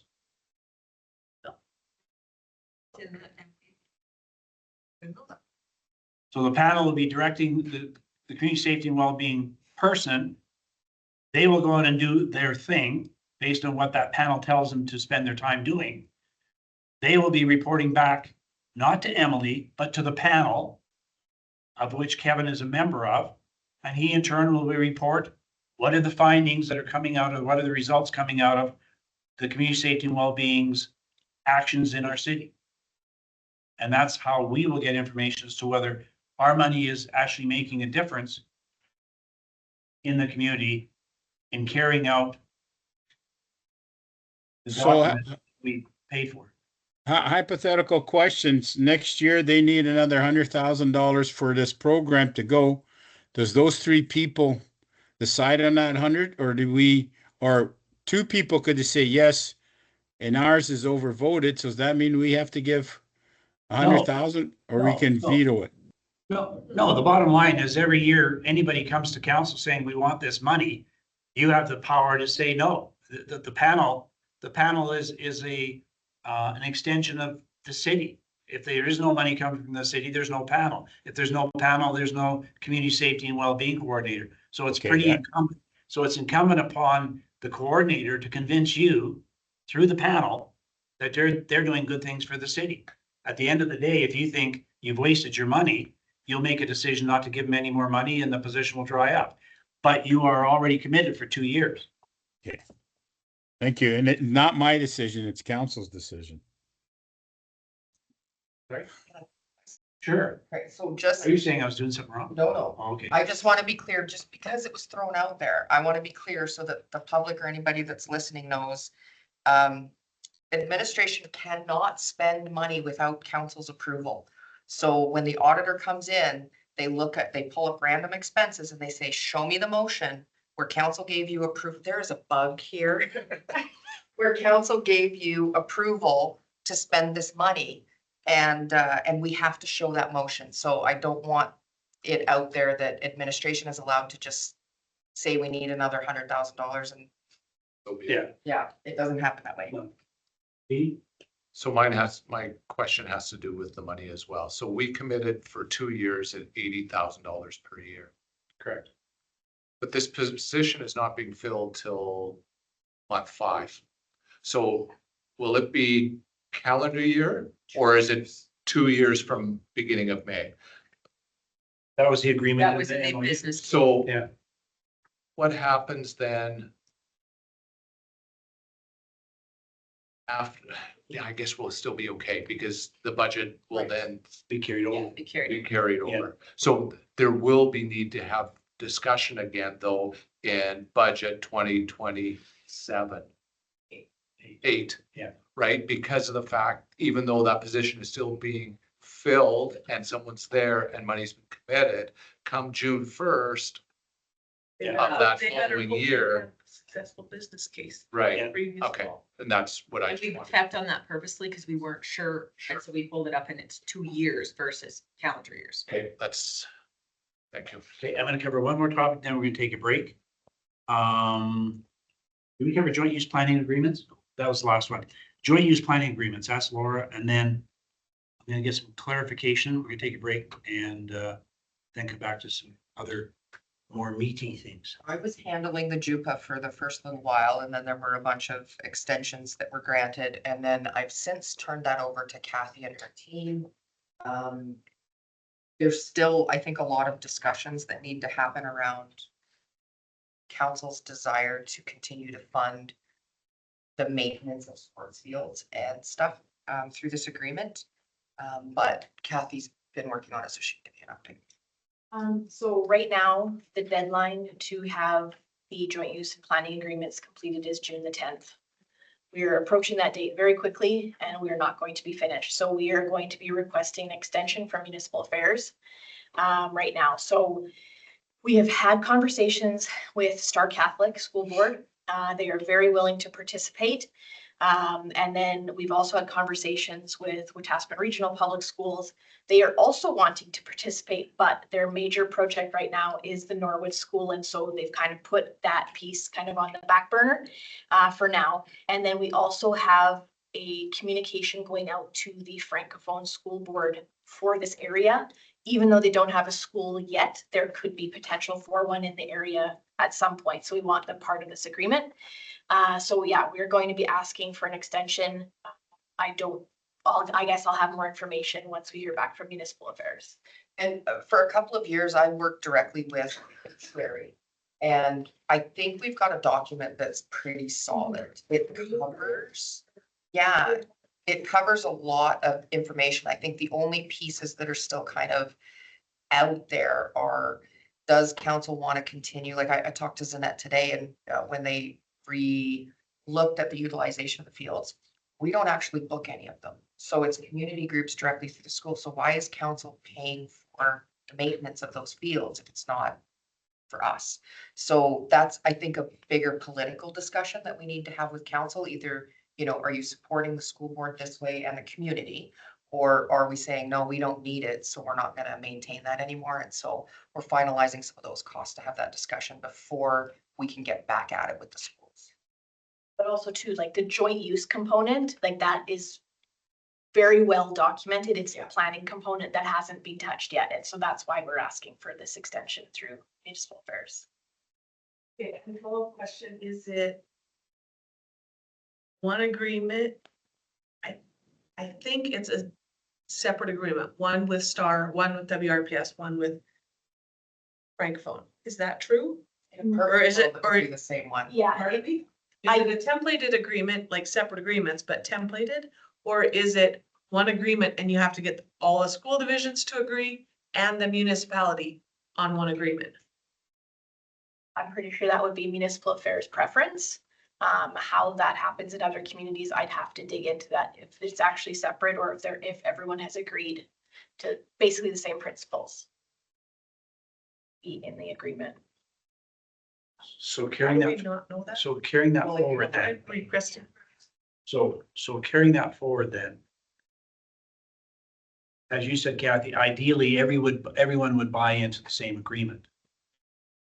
But on the chance that they don't, then do you start splitting those agreements out? You have one with this group and one with this group and one with this, and they may all be quite different in scope. Potentially, yes. You're good.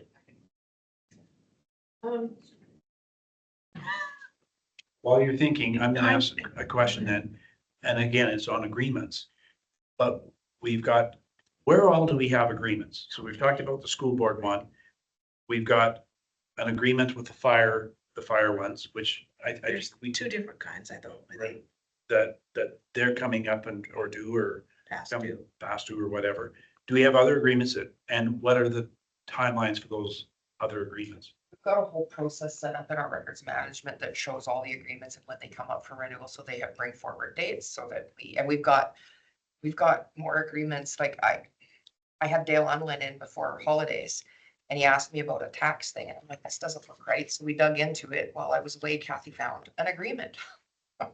And so, a lot of the stuff, the historical stuff, we're cleaning up and trying to get updated terms and conditions and make sure that there's exit clauses and things like that. But there's some, like this one that we just found that was 99 years. And so we're sorting through some of those things, but we do have a list of everything that we've found. That doesn't mean that's all the agreements, because we've never had a records management system. So it's been painful sometimes trying to look through old documents, or someone will phone and say, oh, I have an agreement. We're like, perfect, can you send us a copy of it? So, but if we have an agreement, I'm gonna pick on the fire one, for example. And again, I don't know the ins and outs of it. I know who we have sort of agreements with. I don't know the specificity to it, and I don't have the dates to them. But while Kathy is busy working with school board, joint use, I'm assuming, fire agreement, like when's it Last year. And presenting on the 26th. a completed one or just an update of where we are? The updated one, it's completed. Oh, it is completed, okay. And so are there others that aren't 99 years old? But are there others that we should, The library board one, the arts center one. that we should be aware of? I think most of the ones are covered through the ICF.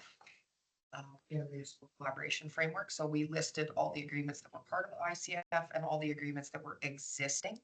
There's a whole list of those.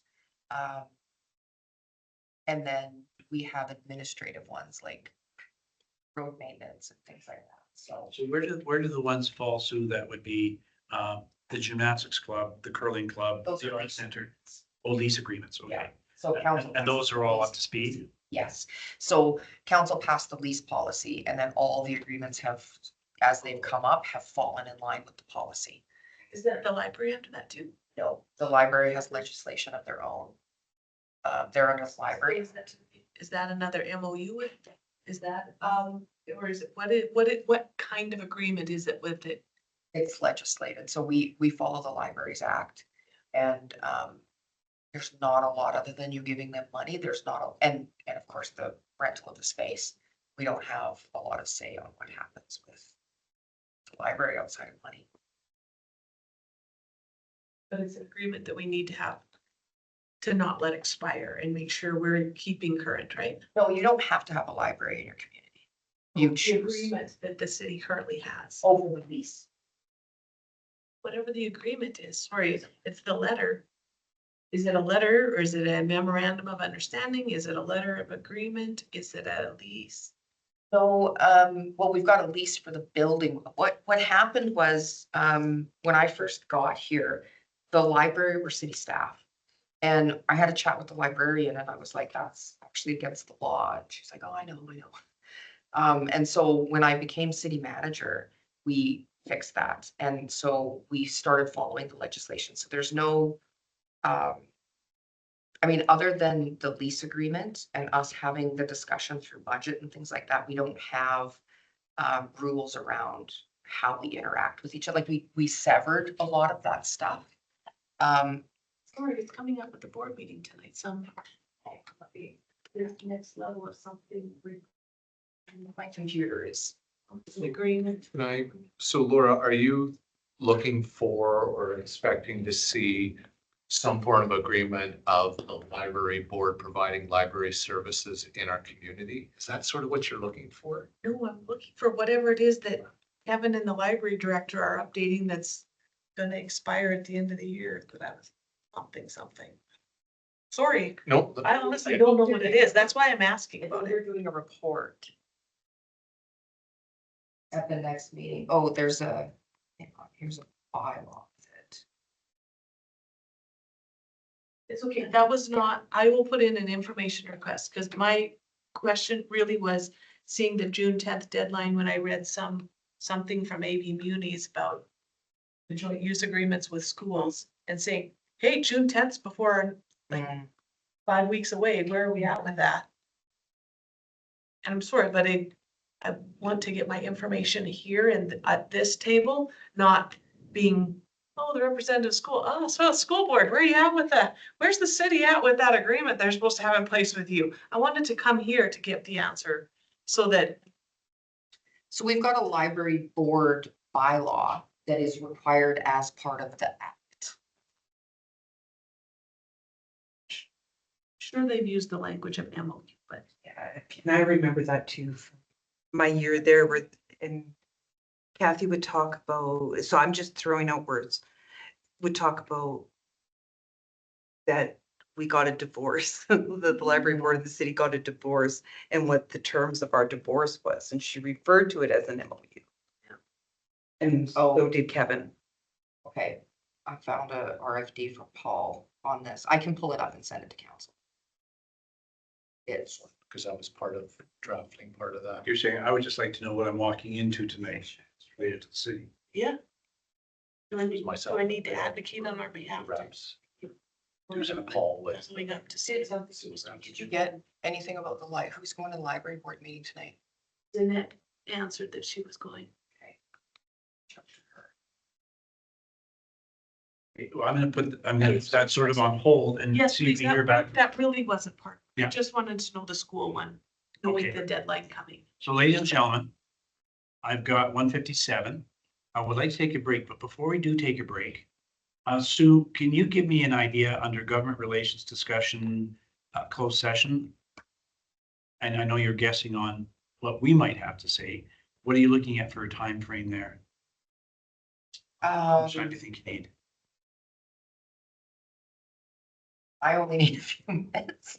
What do you think? Well, you know this group well Yeah. enough now that Like- this is an hour conversation. Yeah. Okay, so if we set aside 1 hour, so if we were going in at least by 4 o'clock. Now, we've got the other things sitting here. We've got, Dean's got a question on remuneration. We have governance and priorities committee, reserve policy, including the local improvements. We've got draft budget accountability, proclamation process, display of flag policy, and a budget schedule 2027. So when, we're gonna take a break here, but when we come back, I want to hit on those things that are important to us as council, but also might be timely in terms of you having some time constraints. So right off the top, Sue, is there anything that you walking out here today need to know from us on any of those topics? Maybe the budget schedule, because it is coming at the next meeting. Okay, And there's dates that may be in conflict of vacations already. so we'll deal with, I'll move mine till the 26th. you're okay? There's If we have time, we'll come to it. Sure. Okay. Is And that then budget schedule? no, his remuneration. Well, that might be timely coming on because there's also talk about booking for Calgary Stampede. Now, is that what you're talking about? No. You're just talking about the expenditure side? Correct. Yeah, which may impact whether people can or can't go. Potential. Possibly. Okay. So is there an appetite here for anything in terms of governance, reserve policy, budget accountability? Strikes you as being something you want to get to right away. We've talked about governance and priorities off and on quite a bit. Is that something we want to dig our teeth into? Doesn't sound like it. Okay. Yeah, I think the problem is that like with the reserve policy discussion, we're waiting to respond to somebody, so that's probably a pretty urgent one as well. Okay. So we'll do the budget schedule first coming out of the chute, and then we'll go to reserve policy. We'll make sure that by 4 o'clock, we're moving into closed session for government relations. And if we get through those two after our break, we'll sort out where we go to next. If that works for people. It is now 2 o'clock. How about if we meet back here at 2:50? Perfect. It gives me a lot of story. Denise, thank you. I was at the point where I was gonna start. No, just. Session. I only need 10 minutes. Okay, so for about an hour and a half here. Happy to be here. Laura just said, thanks. I thought my items would be like 2 minutes. Not happy. It's only 2 o'clock. We did get through. We got through lots. Good job, you guys. I went for the low hanging fruit. Oh, look at you. Yeah. Then we also talked about development permits. Yeah. Building and. It's the June 9th one, we're bringing, the county mutual aid agreement. No, I said May 26th, it's June 9th. I was worried that, yeah, maybe. And, but they're gonna wanna know, I think what it's. I know. It was very big. I couldn't help you guys, for recording, I can't say it. Never mind. I'll get later. I will print both. How about that? Okay, thank you. Yeah, you're welcome.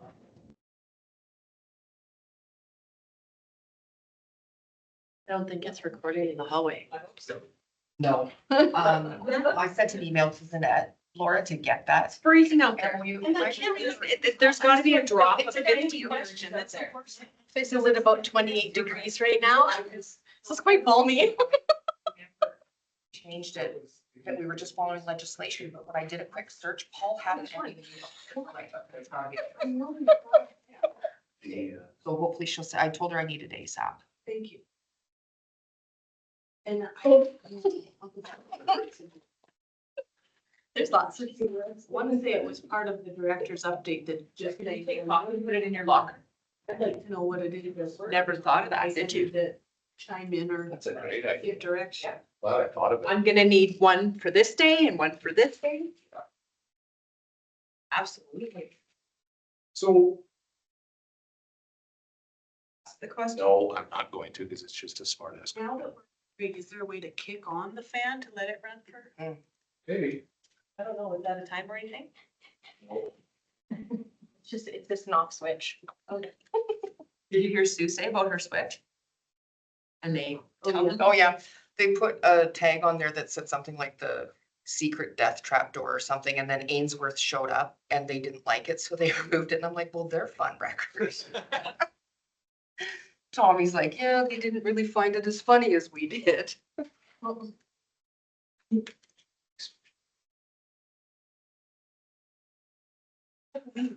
I was. Just LOA stand. Memorandum of agreement. LOA. Oh, LOA. Items for discussion tonight, LOA.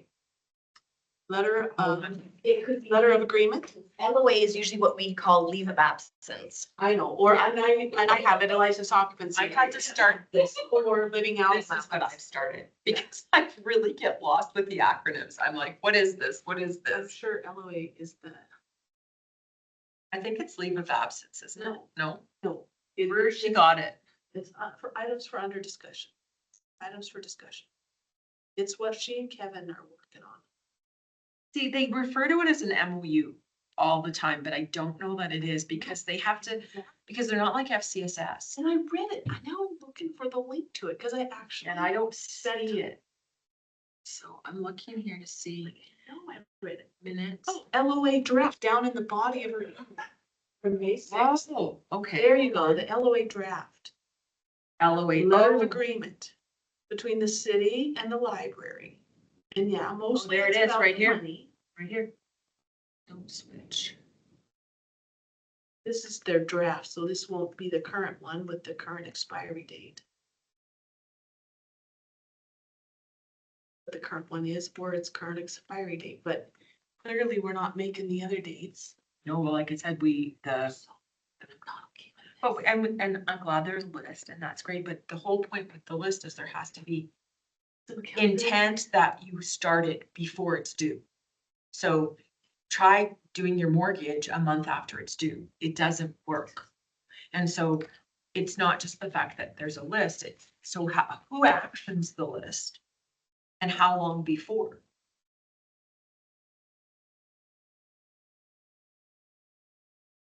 Okay, I guess Talks a lot about the act. that letter. I know, I know, I read it, I did, I read it. I did not even see I it. read it. I'm okay with it. I thought it was training, because it was with the training, I should have clicked on it. And you know what, the WRPS thing, I apologize, I've called them and they said, don't worry about it. Oh, But then I don't who know did you call? oh, the office. The WRPS Yeah, office? so, but then I thought that probably wasn't the right people to call because I called that day. Which, like recently? No, that day that I was supposed to go. Oh, that, I'm sorry, I thought you were talking about the No, joint use because agreement. then, but then afterwards I thought they, at that point, what would they do anyway? How would they Oh, even they- communicate? The to- people that were on site already. had it Exactly, lined up. exactly. So, cause I realized it when my calendar popped up and said, you have, I'm like, I don't have that tomorrow. And then I'm like, oh crap, I do. But I didn't know how to, and then Gallo thing, I had no idea. Like I'm saying, I'm trying to have the Was like- discussion in not an accusatory way, But- but to bring forward. Well, and I would be it's- like you, It's boiling to the surface in multiple ways, whether it's. what happened to that? Was to, Karen was on the list, no, they held the meeting.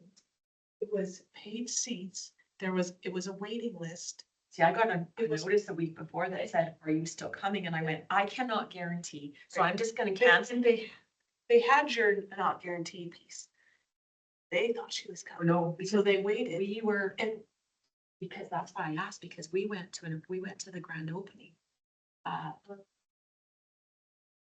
The second part of that movie. So we went. Yeah. It's not.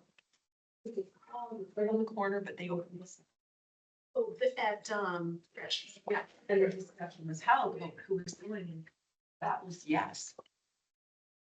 So you're correct. Yes, you are correct, because where did they find it? There, that doesn't work. you know, they have a wait list, and I said, I already did. She said, good, because they have a wait list. And she did say, I'm going, and it was like the next day.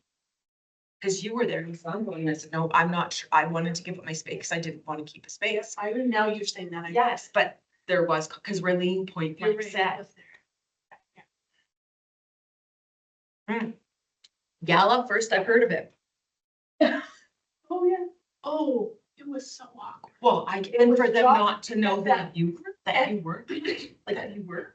That it was coming. I said that long before. Anyways, Sue said it was their fault or their mess, but I'll say a dignitary table. So I'm sitting, so Mike Lake and his go-to, Josh Bishop and his wife, and a counselor and their wife. And then a seat for you, a seat for Wayne. And did Wayne know he was supposed to go? And I show up, And they don't know you're. they didn't know I was coming. And then they were like, well, it looks like you should be at this table with me. So now they're switching everybody and adding chairs. doesn't look. And then we're starting the meal. And Wayne and Wendy aren't there. And only they're looking at you and you're like, I don't even know what they're saying. And everybody would be on because Laura showed up. And here's the thing, it It was so. That one was awkward. The WRPS one was awkward too, but it doesn't matter that like we say it's their fault, what happened, obviously there's a glitch somewhere. yeah. Was there? I'm not buying it. Well, I can't just because I'm in process and that doesn't make sense. Yeah. That was a- Yeah, and That was kind of an well, that one, That one the was gal awkward. was really bad because of links there. I was gonna say between Josh Bishop and Mike, and here I am sitting. Well, and it looks bad when he said, it looks bad for me that I didn't show up. Did you know that you were supposed to? No, Right? So that's what I'm saying, like, maybe there's things Yeah. that I'm not showing up to that somebody else thought I was gonna. It's for everybody, so just help yourself. look at you, just, sure, because you can't walk anymore. You're gonna make sure that we partake of the unhealthy food, so. My stomach's just growling here. Okay. Where's mine, Mark? Where's mine? Where's mine? 15 Yeah, more you're minutes, I'll get it prejudiced. delivered to you. I know you're prejudiced. I know. The city shall consult with and obtain input from the board. It's not to the box. Space planning, including without limitation potential renovations and relocation to the new facility in order to best serve the community. All facilities related to it shall be submitted to the city service tracker. Sure, like, there's a little bit of stuff that's kind of in there. Oh, I see.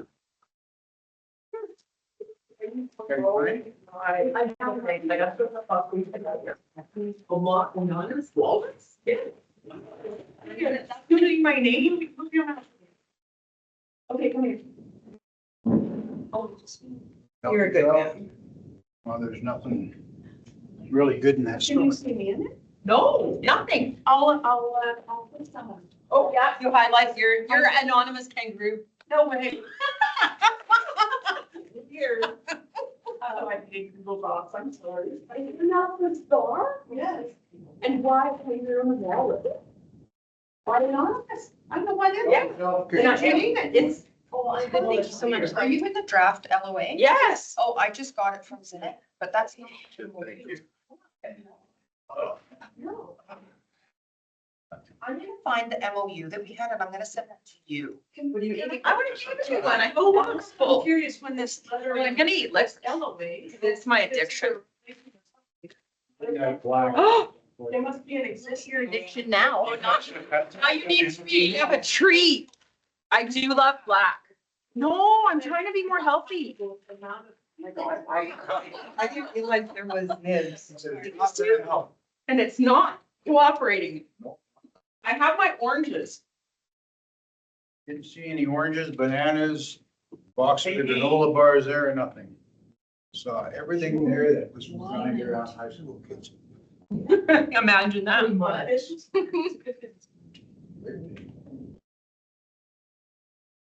And and Sue, it's taken you now more than 2 minutes, so if, it might be, if this is put in an FIR, or. FIR, that's right. Yeah, but you are, you're meeting to. Yeah, but the rest of council needs to know, Well, they need to know for the future.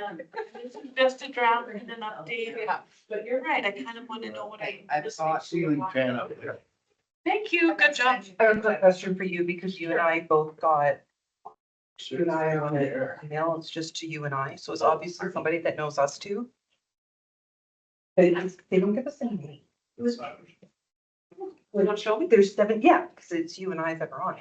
It's like. It's one up here. That's why. Yeah, that's her phone number. All healthy. When she sends stuff from her phone.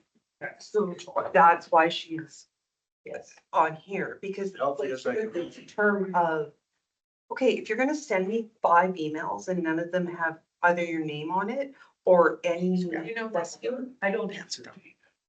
Okay, so that, if you and I both are gonna be like, I don't, sorry, I don't read or respond to forwards. This is just Laura's policy. If you want to say something to me, say it, or say it to me. Don't forward me stuff that you got excited about. Like, if you have something, say it. and like, I wouldn't have minded 1 email to the 2 of us, because it's obviously the 2 of us that, right, but I'm just like, this is 5 emails if you just say blah, blah, blah, blah, blah. With links for things. I don't go Who's this? exploring other people's links. A constituent. Why you show To you specifically. No. And I know that. Am I your neighbor? And I know, like, you know her from a neighbor. different. Yep. Circle, and I know her because she's my neighbor, and I usually try to answer her questions. The last time she was really rude to me, so I haven't been acknowledging her. The interest. Don't answer the. Well, that's what I was. Sometime around. Not that it's a free, but I recognize that score. Gotta get my sugar rush. I don't know. That's- Well, you should have taken one out Grab it. And that's why I don't like, and put it down and then taken all the rest. I would have been like, okay, after you sent me 15 things, I would have come up with. Like, what? You guys. And I don't have time to look at that. Sure do. Very It really works on my posture. 15, ladies and gentlemen, boys and girls, and all We ladies. said no Is- phones, we no phones, but, there's a piece of me that almost wants. I think not quite coherent in trying to influence. Here you guys go then. During debate. Good. You're not influencing, I'm trying to influence you two now. And it's 2:15, so you It's can, 2:15. you've got my, You got your attention? Yes. Liar, that's right. All right, ladies and gentlemen, we are coming back to our May 12th P and T meeting after having this extra long break. It's not extra, we're on time. You know, we're on time, you betcha. A cautionary note, this session is being videoed, right? And we're in for another 2 3/4 hours. Please, everybody stay with us. I don't want you on display out in social media land. Here we go. The topic is the 2027 budget schedule. That's you, It wasn't Dean. exciting enough, I guess. So, yeah, and I just wanted to understand exactly what administration's going to be doing, what's going to be brought back to us. Are we going to separate capital from operating again? When's that going to happen? And then I can populate calendars. Okay, so at the next meeting, there's an RFD coming in for council's approval.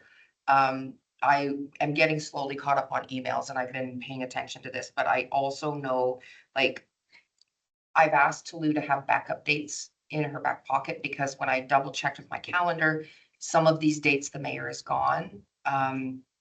So currently what we have is September 9th and 10th for capital deliberations. September 15th for engagement, public engagement on capital, What day is that? September 15th. And of course, that day. Something engagement. Capital budget. And usually we would do one during the day and one during the evening to make sure that we capture people, although that. The record. All day on the 15th, and it's an all day push, 15th, and I don't know what it is. I delayed it because I couldn't make it. Oh, today, and Was I, that messed up? sure. Yeah. And then September 22nd, capital budget approval by council. The 22nd? And we'll get calendar invites for this anyway. Yeah, and then we've got operating, that's also in there. So Toulouse bringing that back on next meeting. It's an RFD. I just looked at it today.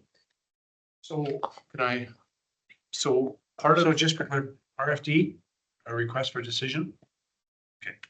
We're operating, or All of the it, or all of it. whole budget, so capital and then operating. Coming in next meeting. Yeah, and I did say to her, have some backup dates, because if the mayor's not here, but he wants, like, I mean, you guys decide. I know in the past, you've always said, if one of us isn't here, it doesn't matter, keep going. But it's your decision on what days we pick, so. In the RFD, does it include when we should ideally have any operating cases? We're gonna get those. I don't know if they obviously didn't go out while I was away, so we'll get you the requests right away. I was thinking by the end of May, if you had everything to us by the end of May for any requests that you have. But we'll send out a formal email so that you have something to follow up. So each year we send out to council, do you have any pet projects, operating business cases or capital projects that you want to see? You give us the idea, like give us a paragraph of what you're thinking. We'll draft up a capital charter or operating business case, send it back to you and say, is this what you mean? And then you say yes, and then it goes into your budget deliberation packages. Sue, Sorry, go ahead, Joe.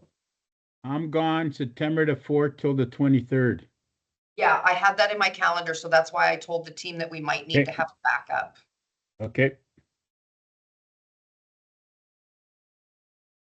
You're right. Please. She gave you the green light. Oh, that's all. What you're supposed to do when the deputy's not. So, Goes to sleep. so my concern, and I want to make sure that last budget process, we had public engagement after the fact, as opposed to before. That was for cap, yes, it was for cap. And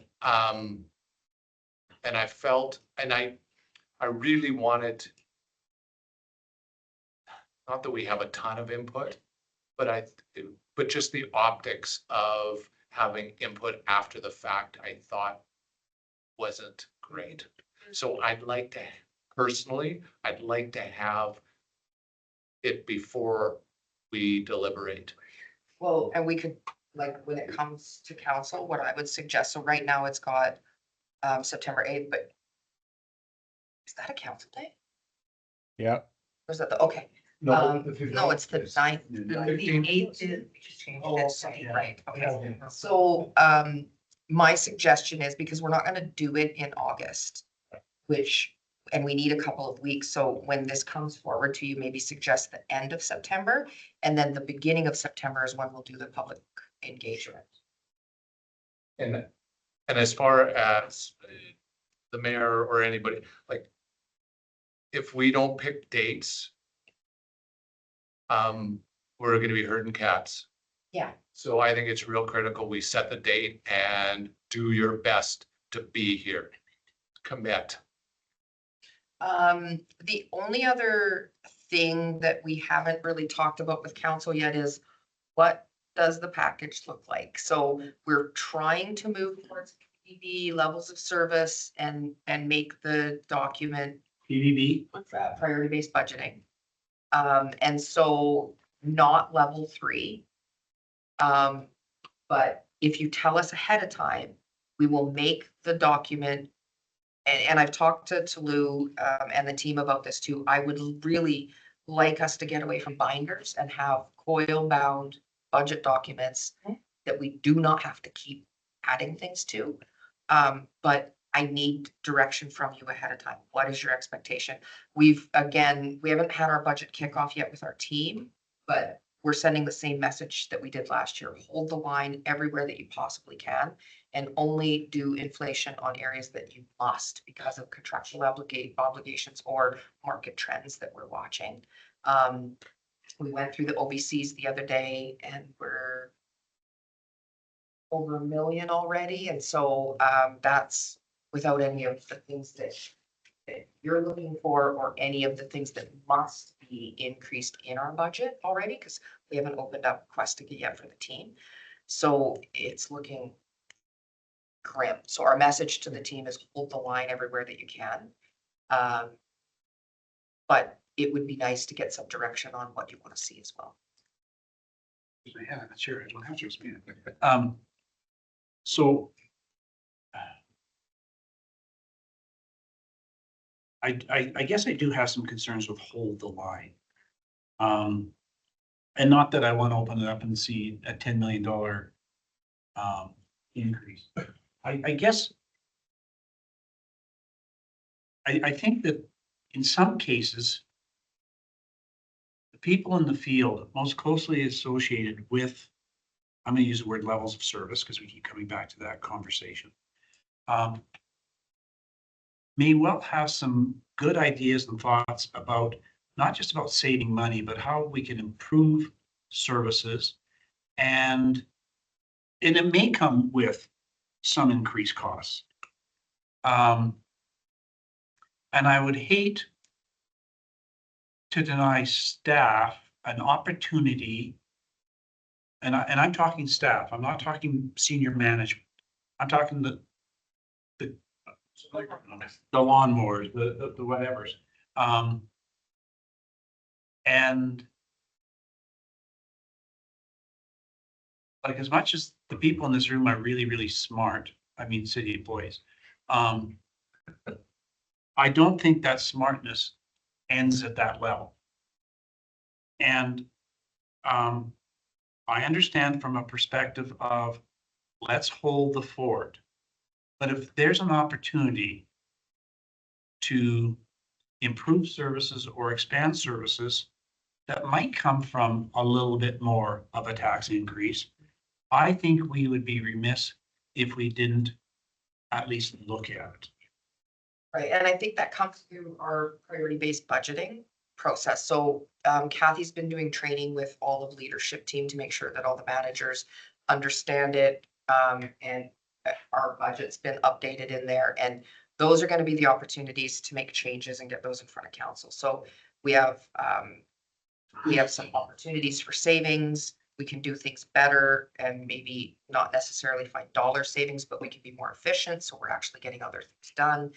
So they're gonna look at those opportunities, and that'll be a discussion with council before you deliberate your budget. Okay.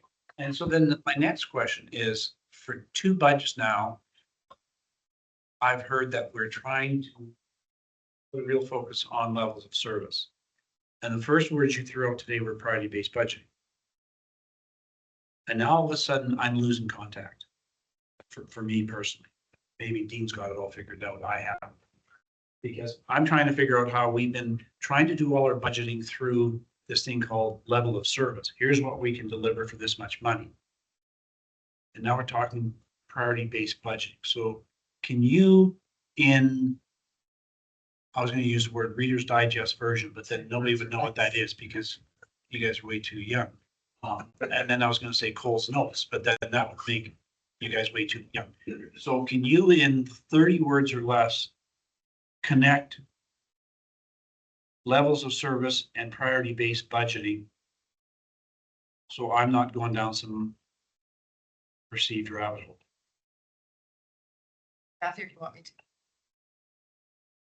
It doesn't matter. The one thing that I know that there's some dates thrown around for training, which would answer a lot of your questions, Councillor Nielsen.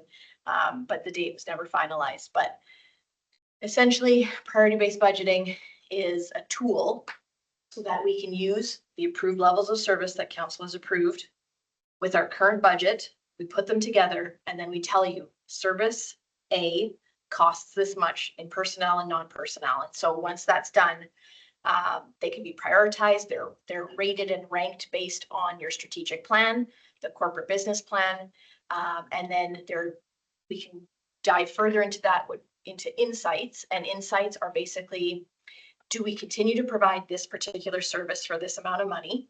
Or do we not provide the service? Or do we enhance the service, reduce the service? So those are the kinds of decisions that council will be able to make once all of that information is put together.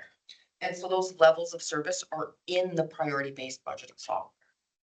So our budget is in there, the levels of service are in there, and then it's broken out by non-personnel and personnel costs. And I guess all I'm leading up to here, because now I'm way smarter from that explanation. For 2 years now, when we've talked to the community, we've talked about levels of service. And you've introduced this new PBB, which was sort of 2 years ago budget talk. And I appreciate the two coming together. But we're really not. I was going to say, we're really not talking about priority-based budgeting, because what you're saying is your priority is coming back to your level of service. Does it not? Do we want to enhance the level of service at this cost? Do we want to drop this level of service because the priority is saving money? But it links back to your strategic plan. It links back to, and we'll take you through it. I just emailed Karen again about setting up the date to get that strategy day, but we'll get Kathy to take us into the background. Remember when we talked about how we rank things? I think it's important for you to understand there's legislation, there's the percentage of community served. So there's a whole pile of stuff that goes into what your priorities are that make whatever it is float to the top to say, hey, you need to make a change here. And I welcome the education, I think. But I do want to caution that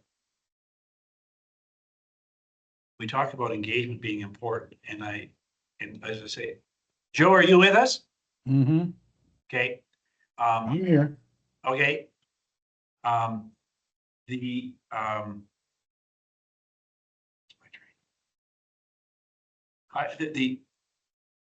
for 2 years now, we've talked to the public about levels of service. And if all of a sudden we go out to them and now we're talking about priority-based budgeting, I wonder, are they, for the 7 who showed up, whether they thinking, well, just a minute here, what's changing? Like, why are they talking this language now?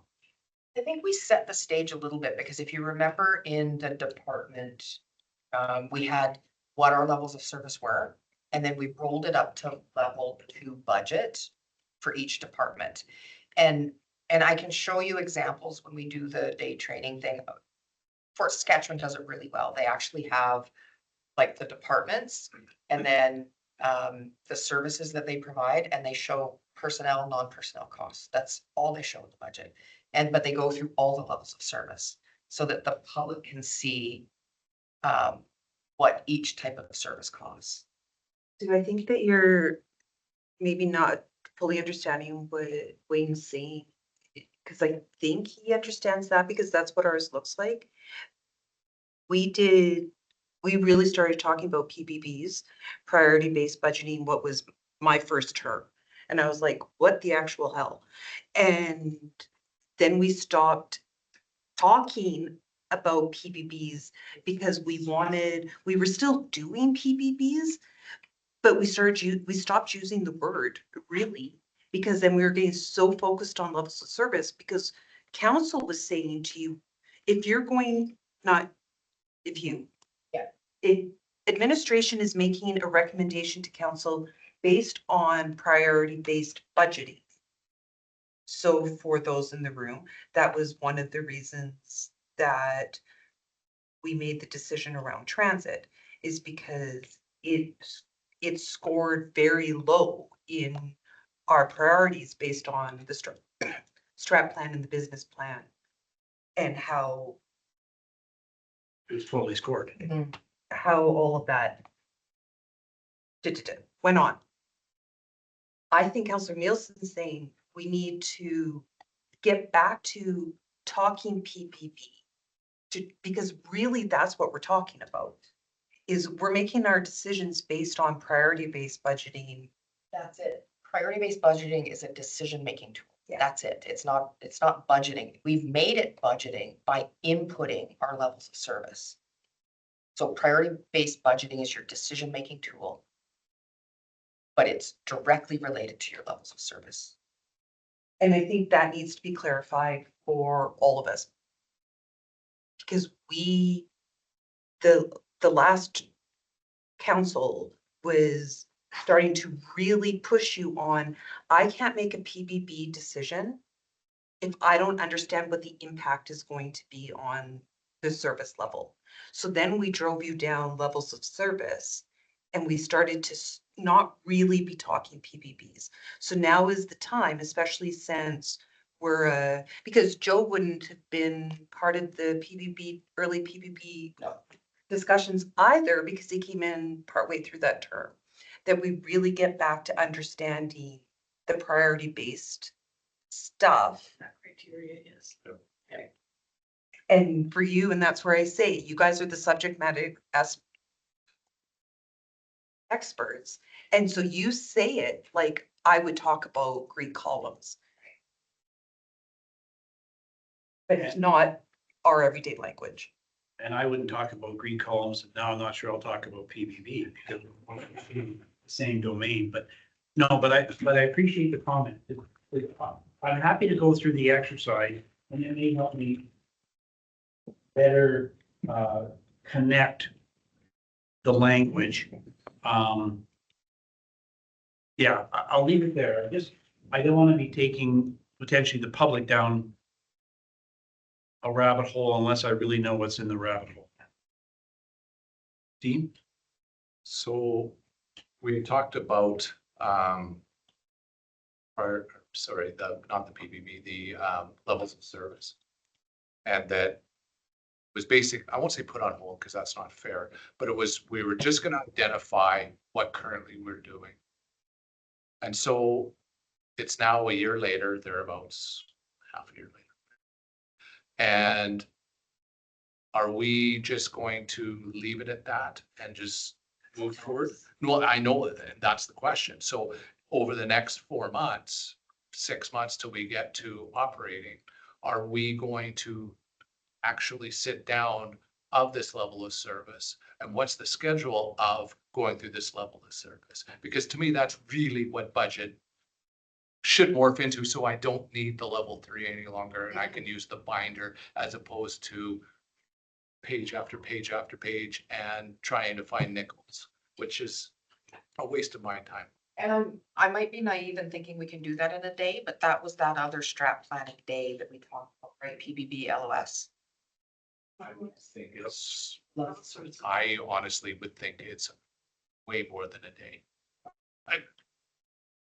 Personal opinion, in the sense of, Well, but because I suspect new people here are going, what the heck is What are these PBB? people talking Yeah, about? and totally understand, because I'm not even.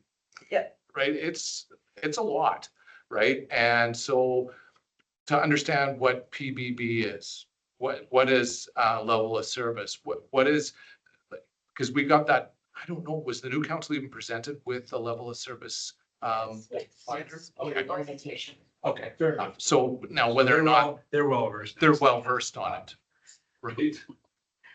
if So- I may, I wouldn't. The level of service, and I don't know. Just thinking. Is I would think that I would have the level of service document as we start to talk budget, but that's where when you said May 19th or the end of May to have my things, and I was like, huh. Because You're being recorded. I forgot. Oh, gee darn. Because I would need to go to levels of service to understand things that I want. And now I only have 3 weeks. Because I should be making my operating business cases, or maybe I want to say, let's get rid of this, but I'm thinking little things like, can we have more winter sports? What is that going to cost? What is our level of service thing? Or you throw your idea out. Then we start developing it out with you and highlighting some of those things, because we know the document pretty intimately. There's 248 Yeah. programs. Okay. And so for me, the level of service, it was a big commitment from council and administration on this.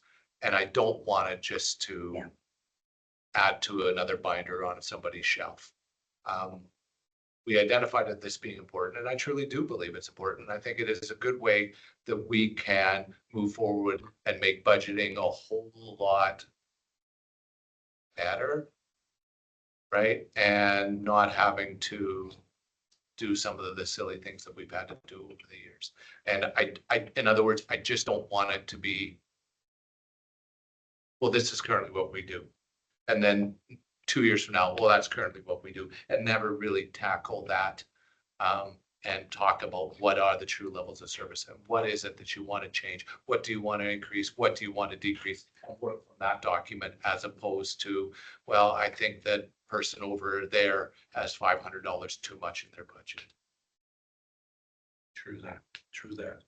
And I guess to the new folks, or even to people like Joe in a new position, this request for business cases it's where you get to put your stamp. And in the sense that if you ran for election based on a certain belief or something happening in the city, then this developing business cases, which is really very rudimentary in its format, is how you start to place some of your political positions into discussion. So for example, last year, for the first time, I really took business cases seriously. I submitted, I think, 9. 9 different business cases. And they were, as I say, they were rudimentary in their structure. And I had different directors getting back to me saying, oh, is this what you mean? Is this what you're looking for? And when we were able to find out and narrow down really what I was trying to drive at, then they ran with it and said, oh, you want to beautify City Hall? Does that mean you want to paint all the new windows and you want to put new reflective glass? No. I'm just talking about, can we do some landscaping and make our City Hall look attractive in the summer from the curb, right? So I wasn't looking at painting or restructuring anything, but it was that conversation that took place between myself and Sue and Kevin and Kathy and whoever else was involved in it. And then they took it and said, okay, based on what you're trying to accomplish with City Hall, we think we can do it for $15,000. And then it comes out to the rest of council and we say that Nielsen is really brilliant with this and yes, we'll support it. Exactly what I've been saying, Walter. And I'm trying to prep them now for what's coming, but so no, and I mean that sincerely from the perspective, if you got a concern about, hey, we're not getting enough information about finance, does that mean Sue needs to find another $125,000 for another position in finance? Or if you want to, whatever. This is the opportunity to start putting your ideas forward. Because once we're in budget and you say, hey, I've got a great idea, and it's too late because nobody knows what the cost of it's going to be, what it's going to be in terms of manpower or anything else. So truly, this is your opportunity to really dive into operating and possibly capital. I mean, what was the issue we put forward in terms of the Air Cadet building? We put a capital project forward and say, we need to do something with this.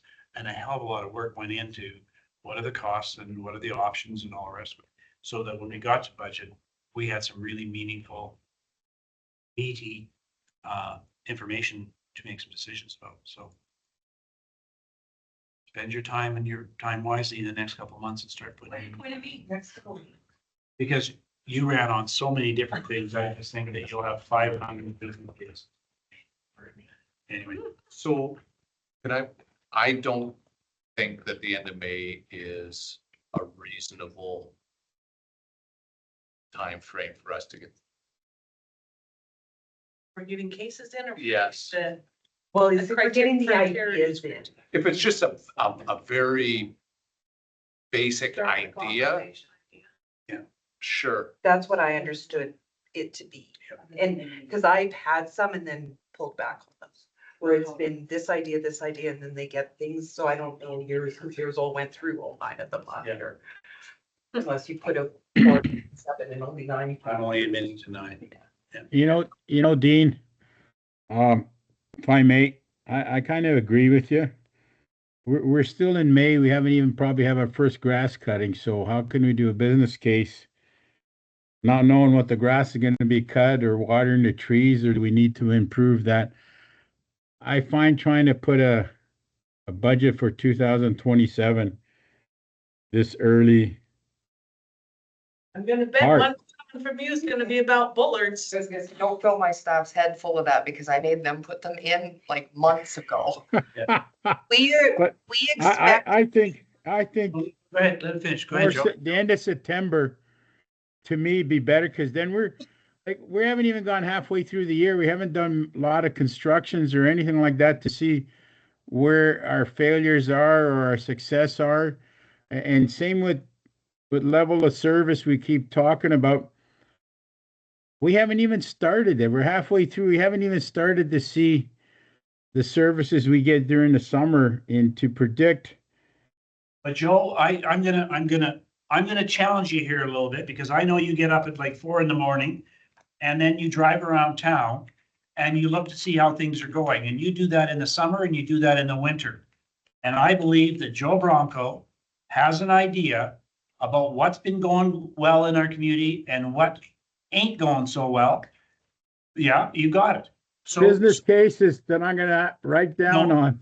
yeah, so what I'm saying to you, Joe, is I don't think we wait for the lawnmowers to go out and see if they've cut it right, and now we're gonna put a business case in.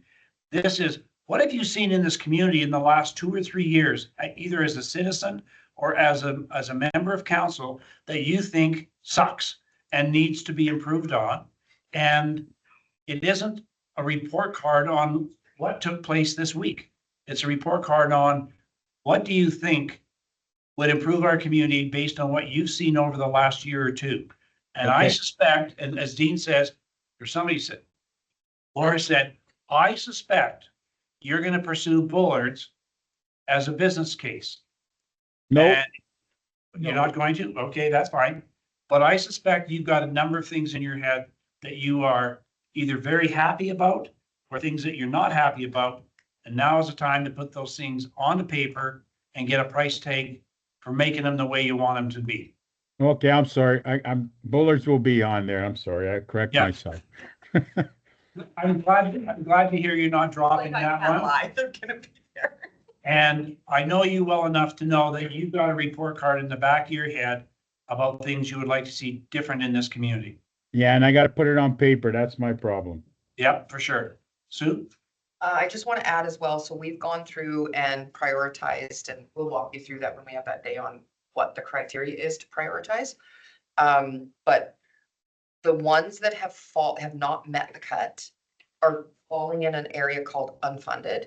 And we've told the team, council has the right to pull whatever they want. So we recognize that we'll get that list to you as well before your deadline, because we may have already started something that you have an idea on, but we just didn't think it was very important, so we put it down below. And if it's already started, then that gives you.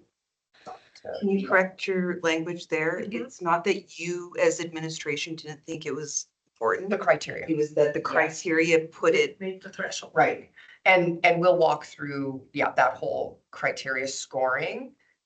So that you understand what we score it against and why it landed where it did. Dina and Karen. Do you internally score Wayne's 9? Wait, And last year we unfunded some, we put it to unfunded because it didn't meet the criteria. and I But think it's still- that's- No, and I think that that's important because you, right, because I think it's, because you guys are the subject matter experts. We just have really great ideas. Every idea is a great one. Right. And I think it's important to know, because you are subject matter experts, to say, you know, great idea. However, Just hold that. I'm trying to look so dejected. It's not working. Karen, I would like administration to explain to me their timelines for getting us, so, and the way I'm gonna say this is, I think both Dean and I, and really, because I don't remember you complaining as much as us two, how unhappy I was when I got my budget binder, because I wanted more time to look at it, to do things, and I appreciate it was election year. I appreciate all these things. I don't think that it was solely administration's fault either, if council is continuing to add things so late. So I want the budget, like, if we're talking budget on September 8th, I need more than a week to look at a budget binder. Oh, yeah. So when Joe's saying not get it to the end of September, and I understand that, where we want to be like, have you lost your mind? Because I need time to look at it, but you need time to have people go through all these things during summer. So I accidentally swore and I apologize. But that was my thought process is, yeah, it is May 12th. And there's a whole lot of work that administration has to do to get my budget binder ready for me. What if we split it up between the capital, like get us capital by the end of June, mid-June? Mid-June. Are you comfortable with a month and a week? are you talking about business Just cases? capital. Are you talking, are you asking council? Yeah, Are like, you asking? no, it's, well, I was looking for validation that I wasn't gonna get hit. For, our business case ideas, Just your capital. And then we could do operating business cases at the end of mid-July. sorry, I'm in Karen. I'm sorry, I missed what. My hand was up, man, please speak. Oh. I didn't interrupt She you. was about to. No, I No, she wasn't. wasn't. But her hand was up, I think. Okay, carry on. Yes, you're up. I'm in Karen's campus and I want this earlier, and oh my goodness, I've got 3 weeks to put my ideas together.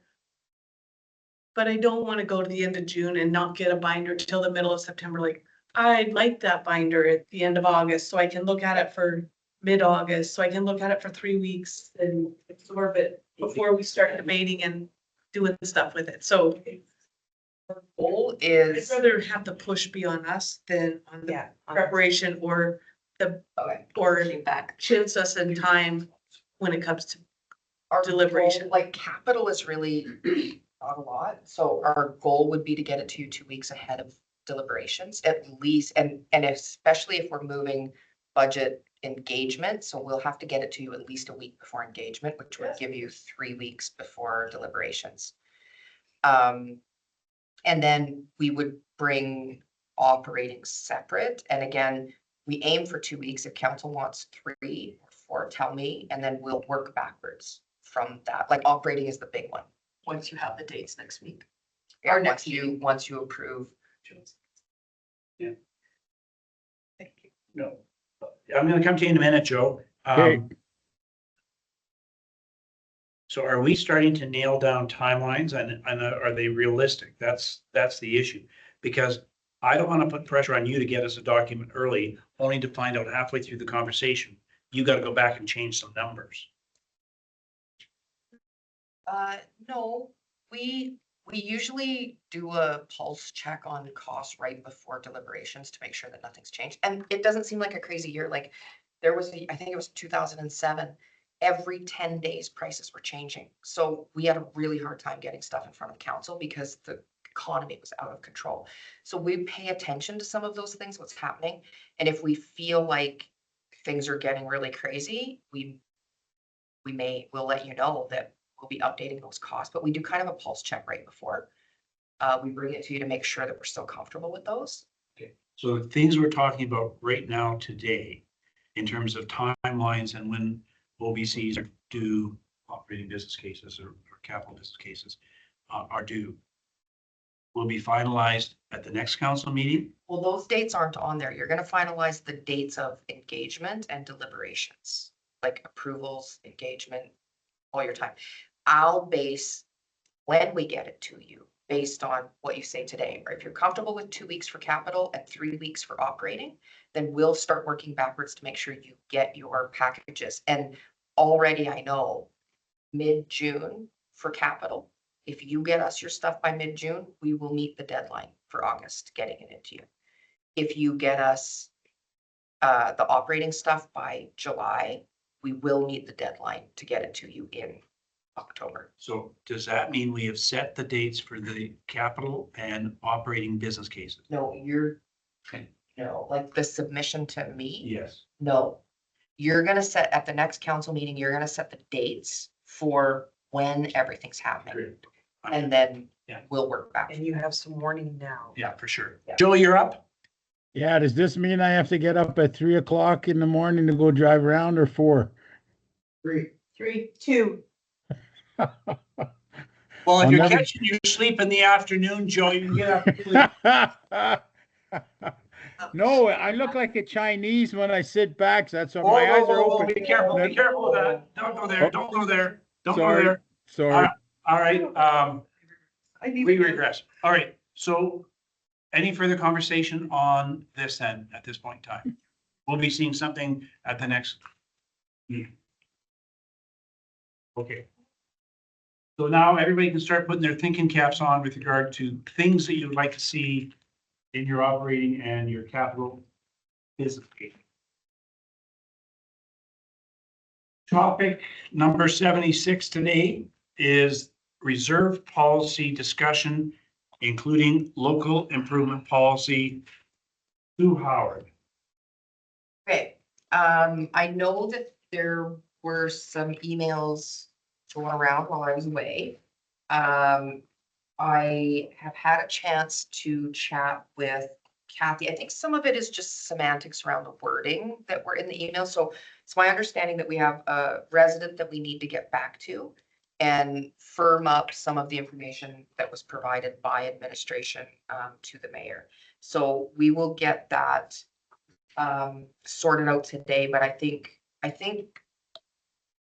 the confusion came in that we were talking in facts when some things still haven't been rescinded. So for example, Potentially rescinded. potential, right, so and actually, yeah, there's some still discussion on whether or not it should be rescinded because it could be amended to actually include other things and not what it includes. So I think what we were going on was based on the reserve policy update that council's already approved.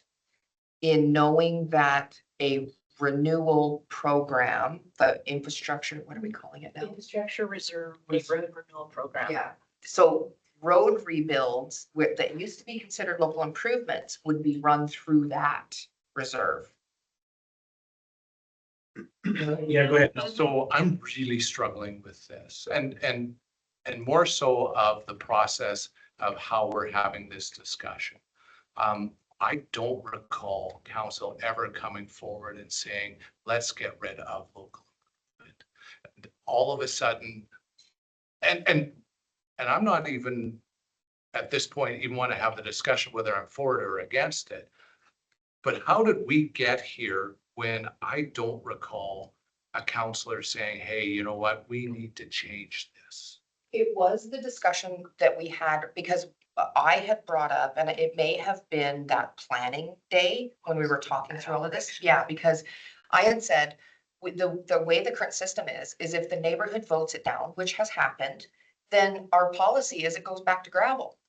Right, and so how are we going to encourage anyone in the community to actually approve something? And then they're holding us hostage with our infrastructure. And I'm not disagreeing with you. But at no point did we have that conversation to say, hey, you know what? We need to change this. We're gonna, what Kathy, like, that conversation's never been had. In fact, I think the conversation was, we need to have that conversation. And I get it, but, and then not at budget, when we did the policy of adding into X amount of dollars for the, from 1.6 million or to $2 million when we were changing the reserve policy. Well, we didn't kick in any money, which tells me that we really we haven't even started that conversation. We've set it up. If we do, we haven't even got to that point. So I'm really struggling of how we're even at this point, and not saying that I'm not necessarily against getting rid of that, but how we got here, not good in my opinion. This was not something that, and I won't say I feel choosing my words properly here. I truly don't believe that this was a direction of council to get to the point that we're at today. So I think that, like, maybe we just assumed that you did, because in the wording of the policy, it says road infrastructure includes all surface and base rehabilitation, road base, curb and gutter, asphalt overlays, crack sealing, road markings, traffic, like all of it, street furniture, lights, garbage cans, benches, excluding sidewalks and trails, because we had sidewalks and trails separately, right? That's a road rebuild. So maybe the language, like we weren't talking the same language. So even that information and how that was written wasn't a council direction to get to that point. But C says neighborhood renewal program. I realize that, but at what point did council say, we got to look at this? Well, we were looking at the whole reserve, right? The reserve, but we also didn't fund it, which tells me that. Right, so if it's not funded, there's nothing that can actually go forward. But it's in there in the one that was approved. The potential of putting money into there. But once again, at no point have we had any discussion in council chambers of changing local improvement to this. And I don't even know where this started from. And like I say, I don't want to tip my hand because you go into every council meeting with an open mind. No, you don't. Well, that's, but it's more about the process, how we got here. And that's the one that I'm really struggling in the sense of, if Wayne would have said, you know what, we need to get rid of this local improvement because, everybody's saying no and the streets are going to go to gravel. Then I could understand, okay, now let's take a look at this. But we never got to that point. So my comments would be this, and then I'll let Karen see on this here. I just let you. I know you can do whatever you want. I think the room is read right. In terms of from administration, that as a group, we had concerns with the streets going back to gravel and so on. So I think administration has read the room right in terms of where this probably would end up if we had a full-blown conversation and someone saying, I move that we eliminate infrastructure reserve tax and we do it this way. And I think what administration brought forward is this is a way that we could change it, right? This is maybe how we fund it, change it, and so forth. But to Dean's point, I don't think we were in a position where anybody ever raised their hands and said, let's go in a particular direction. I think, like you said, you made an assumption. And I would say, I think you read the room right. And where we end up will be probably right where we are, if I'm speculating. But the process, I think, is what's really in question is how do we get this far down the road without like a motion directing administration to actually rescind the policy and go back to all the rest of it. So, and I think that's the cautionary note in all of this is that let's not get too far ahead of ourselves without making sure the due process, the right I's are dotted and the right T's are crossed so that we don't get caught down here in the end. I don't know how we back up other than having, as you said, Wendy, let's crack that nut at the next council meeting and say, where are we going here? But have we let Whitney know that her role will be done a year from now? No, I think that was a draft email. Sorry, I have a whole bunch to say because I have a lot of notes. And on March 10th, when we discussed the reserve policy in this room, that was a topic of conversation. There was a note here that said, administration was bringing this forward that they would like to do neighborhood renewal reserve, which then got tied into the infrastructure reserve. To fund road reconstruction and asphalt overlays, this reserve is proposed to replace local improvements, which are currently added to the tax roll. So that was a topic of conversation, which is where I had then assumed that this was the direction that council wanted to go. And that's how we proposed and pitched the reserve policy. So I'm not gonna say that here. So I guess my mistake, because that's the conversation we had. So those were the notes that I had taken, but I did not send anything to Whitney. That was just some information that I had shared with the mayor. Okay, I think that's part of it too. We need to go through and just make sure the information in the email that's going out is reflective of what's actually happened and not speculative about. So then going back to Wendy's comment, then an email going out to Whitney or a letter going out to Whitney would simply say, council is re-examining whatever, road repairs, whatever the language is. And then we would then go into having a conversation open and a vote would be made to do X, Y, or Z. Because part of that conversation before we shut it down, saying this wasn't the place to make those decisions was, what do we do with people currently paying for those paying for that, like, do we forgive them? Do we pay them? Like, because there was a whole bunch of parameters to that decision that then I think Dean said, whoa, like, we need to stop because this is decision-making and we need to do that somewhere else. Yeah, and that's why I say, I think the room was read correctly. The process But was. we didn't follow the Yeah. process as far as council. Yeah. That's, Yeah. we can disagree, we can disagree. We can certainly disagree whether it was or wasn't, but at the end, here's where we are now. How do we back up and make it all legit and clean?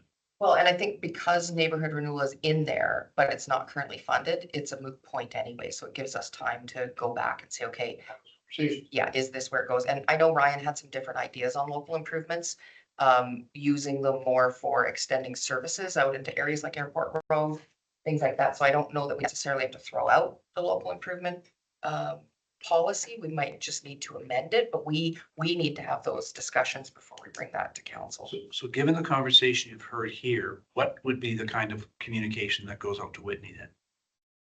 I still haven't gone through 240 emails. You shouldn't have taken holidays.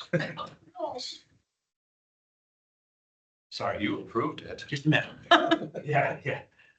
So Go ahead. sneak peek, the Parkside Drive is coming back as a 2027 capital project. How it is funded is 100% up to council, but it is coming back as a project. It's already in, which you will see when you get your capital charter packages. It's already in there. It's just the funding source will be your determination. So here's my concern.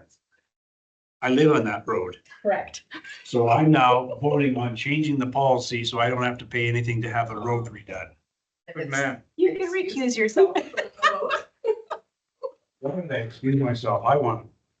I shouldn't say that in a public meeting like that. Karen, did I cut you off? I'm sorry. Yeah, that's okay. I like it. Like to be ignored, and I'm joking. The only thing is I don't fully understand, and I may be barking up a dead horse. I don't understand. I don't understand fully what your problem was, and it's not, I'm not challenging anybody. It's we often have discussions and administration makes recommendations to us, and then I know I can be like, nope, to that. So I don't understand how you didn't. Does that I'll make explain, sense? I do, but this was a very large decision that was made when it was first brought in 8.5 years ago, 9 Yeah. years ago. And it's been, I don't know how many, I mean, one of the things was going to be when I'm asking for financial information, how many projects has been funded? Right, and all of that, and because if it's gone, then from there, we're not gonna have that income coming in any longer, and that's gonna be raising the taxes, right? So on average, as far as dollars amount. So for me, I don't recall around this table or the last council of, oh my gosh, this is not working out so well, right? No conversation was led from council But we have, and I'm not challenging you, Dean, on that there was no motion. I get that there was no motion to do it. And so when there's something specific I want to see, I'm going to put my hand up and say, please do a facility agreement because I'm upset about the facility agreement. But if we were having a conversation, and I'm going to use that just as today's example, if we had had a conversation about facilities and whether or not they had agreements, this is why it's different. And then an RFD came forward a few months later to be like, we have this idea. Because administration's job partly is to also help us do our job. So they were seeing so how I read this would be, they were seeing us struggle, I don't know if that's the word, debate things and brought something forward, and that maybe it could have been done more cleanly as an RFD. So we're understanding in that, but when I was reading it in the policy, I just thought that was up for me. They had made a recommendation like they do in any policy when we get the drafts or bylaws. And we see, and I fix that. see, and for me, that had to do with the money portion of it in the policy, because it was the reserve policy. It wasn't the policy of how this projects were going to be funded, whether, right? That's not the reserve policy. Well, the reserve was, but because now we're going to be going that it was be fully funded by taxpayers as opposed to local improvement. And I really struggle in the sense of it wasn't very cut and dry that we would recommend to you to change the way that That I understand. the local improvement will be taken away. It's going to be gone. And I won't say hidden, because it certainly wasn't hidden, but it was, administration was taking care of the policy on funding before we had decided that what to do with local improvement. That should have been done. And as I said, you read at least my portion of the room. I'm not disagreeing with it. It's really about the procedure and how it was done. Joe? Thank you. This really goes to one of my pet peeves, local improvements. Many moons ago, as our OGs guys, I believe when we did reconstruction and subdivision, I believe the provincial government paid a percentage, the city paid a percentage, and the resident paid a footage percentage. What is the difference of removing local improvements and everybody in Wetaskiwin who uses that road pays a 1% tax increase? Like, we don't charge local improvement tax to high arterial road, but there's residents there, so they're getting their asphalt paved for no expense because the rest of the community's paying for it. See, Joe, I'm going to cut you off again. Not again, but I'm going to cut you off because I think the very thing that Dean's talking about here, which is we need to have a conversation to make a decision, and you are debating part of that conversation right now. Okay. I'm not dismissing your point at all. I'm simply saying that when we have this conversation in the council chambers, I would expect the very thing you're saying here right now will be the thing that you share with the public. And I think what you're going to find is there's other people around the table who share the same conversation, but we're not debating that right now. Okay, wait, we're not debating, but how hard is it to say that we screwed up, we made a mistake, and we're going to open up a new can of beans to get this right? Absolutely. I agree with you, Joe. There's nothing wrong with that, with us doing that. And that might be exactly the conversation that happens when this is on an open agenda. Okay. And I think the frustration you're expressing right now is part of, and it may even align with Dean's perception as well. He's simply saying we need to have an avenue where we debate this publicly and then make a decision. And your argument will be taken into that debate, and mine and Dean's and Laura's and whoever else. So your point of view will be part of that discussion and debate. And you're going to be trying to convince us that what you've just said here today will be taken into account when we go to vote. And I honestly believe the sooner we do that, the sooner we move on. Yeah, absolutely. Absolutely. And I think that's sort of the next question then is how do we navigate this to get to where Joe's saying the sooner we do it, the better off we're going to be? So we can talk about placing it somewhere at the agenda review committee and get it on the schedule, but Ryan's away this week. He did have some ideas, so I do want to get their feedback before, so I'm thinking like early to late June. Okay, because it's not gonna impact anything we're doing this year anyway. Yeah. We haven't funded Yeah. that portion of it. Yeah, So the only thing at play here is a response back to Whitney, yes, and we'll tweak the wording Right. of that, get it to the mayor. and then get it off to agenda review for a full-blown discussion to get to where we make a motion and get this all Yeah. nice and tidy. Yep, Lauren? Can I ask? Sorry. Part of this discussion was around reserve policy, and there was a couple pieces of the reserve policy that we didn't quite approve or we left hanging. And I would like to see those cleaned up at the same time or before having the local improvement decision.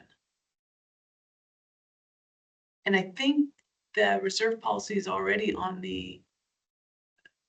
some future agenda. I don't remember what day, but I know was on the screen in January last week. Do I have support or not that reserve policy needs to be set first and then, or does it need to be simultaneous? I think. I'm asking for input. I honestly don't. Policy does have to go first Yeah, because reserve policy if you first. don't fund it, then we can't get rid of the local. Okay. So you'll ensure that we're doing it in the right order to meet whatever the requirements are? Yeah. Okay. And then we'll clean up those other pieces, get those in. So clean up first. Clean up and complete the reserve policy. Yeah. And then have the debate and a discussion around the local improvement. What is it, a bylaw or policy, or what is it?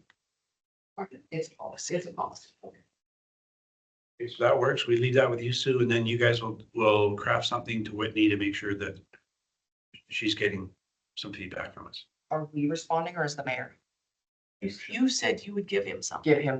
Yeah, all I meant is that Yeah, we're gonna perfect. get a document out to Whitney so she knows where Yeah. she's at with regard to her. Okay.